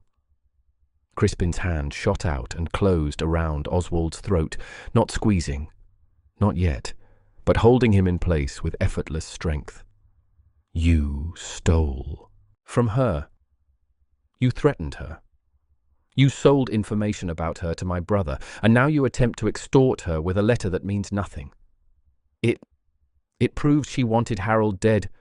It proves she was unhappy. That is all. Crispin leaned closer. Do you know what I have done to men who have hurt women under my protection, Breck? Do you know what I am capable of? Oswald was whimpering now, tears streaming down his face. Please. I will leave England. I will never trouble her again. No, you will not. Crispin released him, and Oswald crumpled to the floor. You will sign a confession detailing every crime you have committed against my wife and my family. You will sign over the deed to Breck Manor, which should have been hers by rights after Harold's death. And then you will disappear. To the continent, to the colonies, I do not care where, and if I ever hear your name again, I will destroy you so completely that not even God will remember you existed. The confession was signed within the hour. By nightfall, Sir Oswald Breck was on a ship bound for Australia, with nothing but the clothes on his back and the knowledge that he had narrowly escaped something far worse than poverty. Susannah did not speak during the carriage ride home. She sat beside Crispin in silence, watching the dark countryside roll past the window, trying to process everything that had happened. He had known. He had known about the letter all along, and he had married her anyway. He had watched over her, protected her, loved her, all while carrying the knowledge of her darkest moment. You should have told me, she said finally. Would it have changed anything? No. But I should have known that you knew. Perhaps. He reached across the space between them and took her hand. I did not tell you because I did not want you to feel ashamed. The letter was written by a woman in pain. It does not define you. Oswald thought it did. Oswald is a fool. He could not see past his own greed to recognize what was standing in front of him, a woman of remarkable strength and courage who survived years of misery without losing herself. His thumb traced circles on her palm. "I see you, Susannah. All of you. The parts you are proud of, and the parts you try to hide. And I love every single piece." She was crying, she realized, silent tears sliding down her cheeks in the darkness of the carriage. "I do not deserve you," she whispered. "You deserve far better than me." He pulled her close, tucking her head beneath his chin. "But I am the one who is here, and I am not going anywhere." The pregnancy progressed without complication. By October, Susannah's condition was visible enough that she could no longer hide it beneath clever dressmaking. The dowager was beside herself with joy. An heir, finally, an heir. And even the servants seemed lighter, happier, as though the coming child had lifted a weight from the entire household. Crispin was transformed. This was not the cold, controlled man she had married. This was a man who hovered outside her door when she was resting, who insisted on escorting her everywhere, who looked at her swelling belly with an expression of wonder that made her heart ache. He read to her every night. Poetry, novels, sometimes just the financial reports that crossed his desk, and fell asleep with his hand pressed against her stomach, as though he could not bear to be separated from the child, even in dreams. "You are going to be an insufferable father," she told him one evening in November. "I intend to be." He pressed a kiss to her forehead. "I intend to be the most devoted, most attentive, most ridiculously overprotective father in all of England. The child will be spoiled. The child will be loved." His hand found hers in the darkness. "As I was never loved, as I did not believe I deserved to be loved until you. Crispin, do you know what I thought the first time I saw you?" He turned to face her on the pillow, his grey eyes soft in the candlelight. "I thought, there is someone who understands, someone who has been broken by this world, but refuses to stay broken. Someone who could stand beside me and not be frightened by what I am. I was terrified of you, I know, but you came anyway. You agreed to my impossible bargain. You married a man, everyone warned you, against, and you stayed, and you let yourself love me." He smiled, a real smile, the kind he so rarely gave. "That is the bravest thing anyone has ever done for me." It was not bravery. It was desperation. At first, perhaps, but not anymore. He kissed her gently. Not anymore. The winter was long but peaceful. Snow blanketed Thornwood Park in white, transforming the grounds into a wonderland that Susannah explored whenever the weather permitted. She took up painting, watercolors of the winter gardens, the frozen lake, the way the light fell through the library windows in the late afternoon.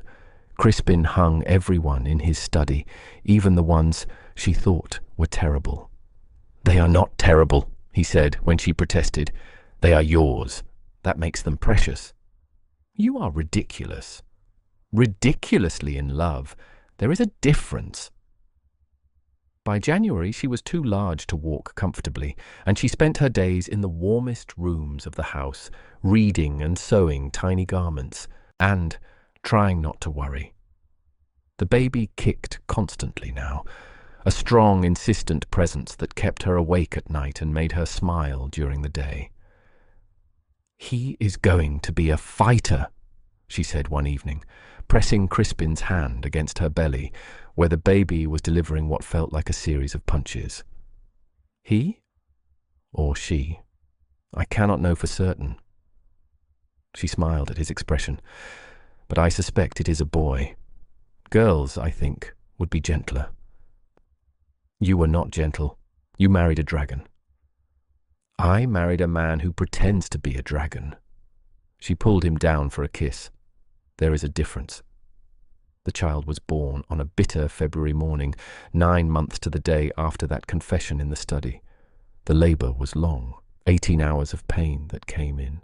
Waves, each one more intense than the last. Susannah had been warned that childbirth was difficult, but no amount of warning could have prepared her for the reality.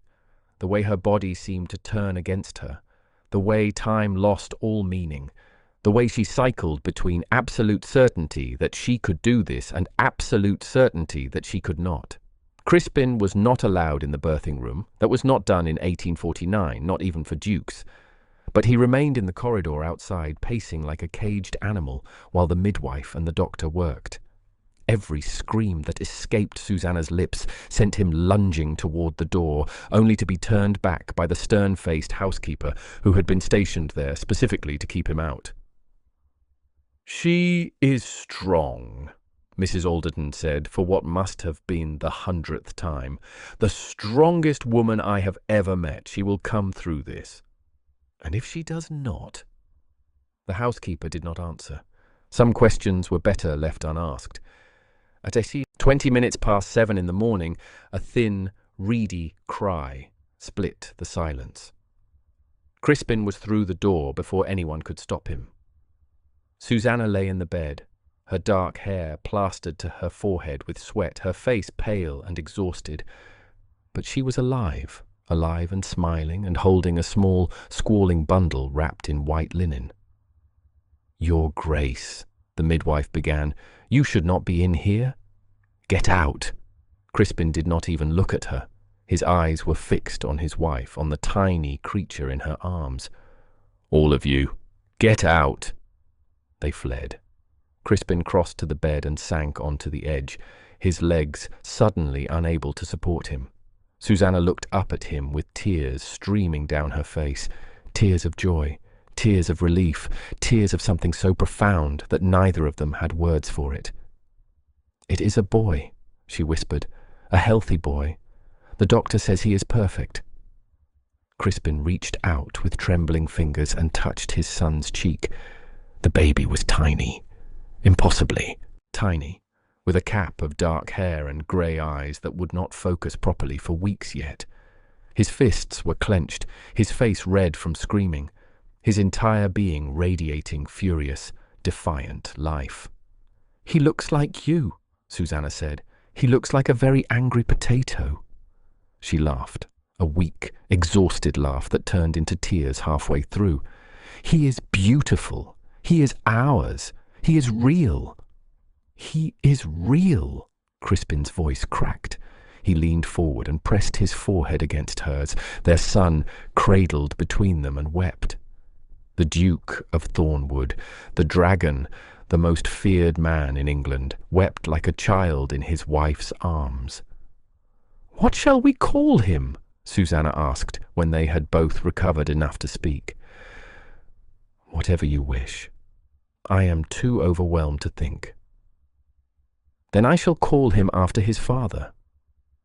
She reached up to touch her husband's face, this man who had saved her, who had loved her, who had given her everything she had never dared to hope for. "Crispin.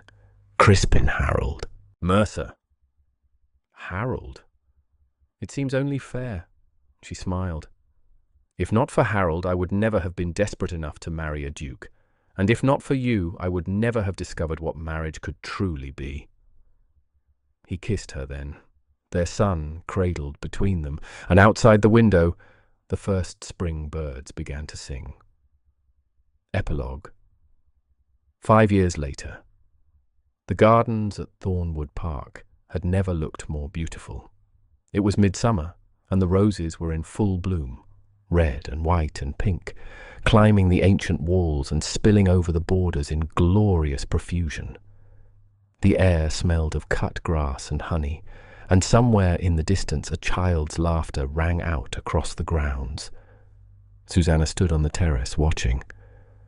Young Crispin, 5 years old, now with his father's grey eyes and his mother's stubborn chin, was racing across the lawn with the abandon of a child who had never known fear. Behind him, moving with considerably less speed but no less enthusiasm, came his father, pretending to chase, but always letting the boy stay just ahead. "Faster, Papa!" the child shouted. "You have to catch me." "I'm trying, you impossible creature," Crispin called back, making an exaggerated show of running, while carefully ensuring he never quite closed the distance. "You are too quick for an old man like me." "You are not old. Grandmama says you are in the prime of your life. Your grandmother is a flatterer." Susannah laughed, and the sound drew both of them to look up at her. Young Crispin changed direction immediately, abandoning the chase to run toward his mother instead. "Mamma, Papa says he is old. He is being ridiculous, as usual." Susannah caught her son as he reached the terrace steps and swung him up into her arms, "I spy," featuring that was becoming more difficult by the month, as the boy seemed determined to grow at twice the normal rate. "Your papa is very strong and very fast. He is simply letting you win because he loves you." "I knew it!" Young Crispin wriggled free and turned to glare at his father, who had arrived at the terrace, looking considerably more winded than his son. "You were pretending." "I was doing nothing of the sort." "You were. Mamma said." Crispin shot his wife a look of mock betrayal. "Traitor." "Always." She smiled and leaned up to kiss his cheek. "It is one of my most endearing qualities." And in Susannah's arms a baby girl slept peacefully, her tiny fingers wrapped around a strand of her mother's dark hair. Lillian. Born 3 months ago, unexpected and utterly miraculous, a second child that no one had believed would ever come. The old doctor had been wrong about everything. "He will exhaust himself," the dowager observed from her chair nearby. She had moved to Thornwood Park permanently 2 years ago, claiming that London had become unbearable and that someone needed to supervise the raising of her grandson. The truth, Susannah knew, was that the dowager had finally found a family she wanted to be part of, something she had not experienced in decades. Both of them will. Let them, Susannah smiled. They have earned the right to be happy. But the dowager was smiling too, watching her son and grandson with an expression of profound satisfaction. "You have changed him, you know. My son. He was so cold before you came, so removed from the world. He was protecting himself. He was dying, slowly, by inches, alone in that great house with nothing but his crusades to keep him company." The dowager reached out and touched the baby's sleeping face. "You gave him something to live for, something beyond revenge." "He gave me the same." "Yes." The old woman's eyes found hers. "I suppose he did." Young Crispin had abandoned his father and was now attempting to climb one of the rose bushes, despite all evidence that this was a terrible idea. Crispin was watching with the carefully controlled expression of a man who was trying very hard not to intervene, unless absolutely necessary. "Let him," Susannah said quietly. "He will get thorns. And he will learn to be more careful next time. That is how children become capable adults." She leaned her head against his shoulder, not by being protected from every danger, but by learning to navigate them. "I do not like it." "You do not have to like it. You simply have to trust that we have raised a child who can handle a few scratches." As if to prove her point, young Crispin yelped, withdrew his hand from the rose bush, examined the scratch on his finger, and then, after a moment of serious consideration, decided it was not worth crying over and returned to his investigation with more caution. Crispin exhaled. "I hate it when you are right. You love it when I am right. You simply do not like admitting it." He laughed, that warm, surprised laugh she had learned to coax out of him over 5 years of marriage, and pulled her closer. "I love you. Have I told you that recently?" "This morning, and last night, and every day for the past 5 years. Then you should be used to it by now. I will never be used to it. She looked up at him. This man who had once been called a dragon and was now simply called husband, father, friend. I spent so many years believing I was broken, believing I could never be loved, could never be wanted, could never be enough. And then you looked at me, really looked at me, and saw something worth keeping. I saw everything worth keeping. His hand cupped her cheek. I saw a woman who had been told she was worthless and refused to believe it. A woman who made an impossible bargain with a dangerous man because she was brave enough to gamble everything on a chance. A woman who could have hated me for what I demanded and chose to love me instead.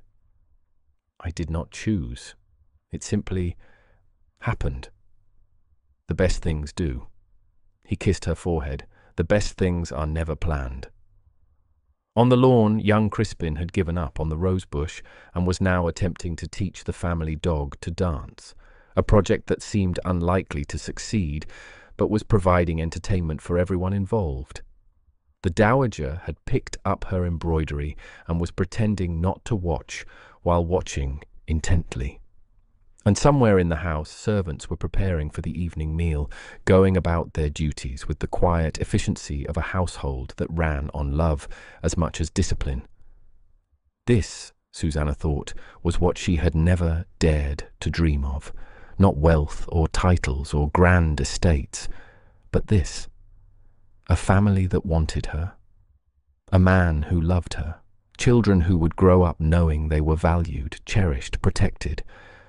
This was what she had nearly lost, what she had nearly sacrificed to fear and secrets and the certainty that she was not enough.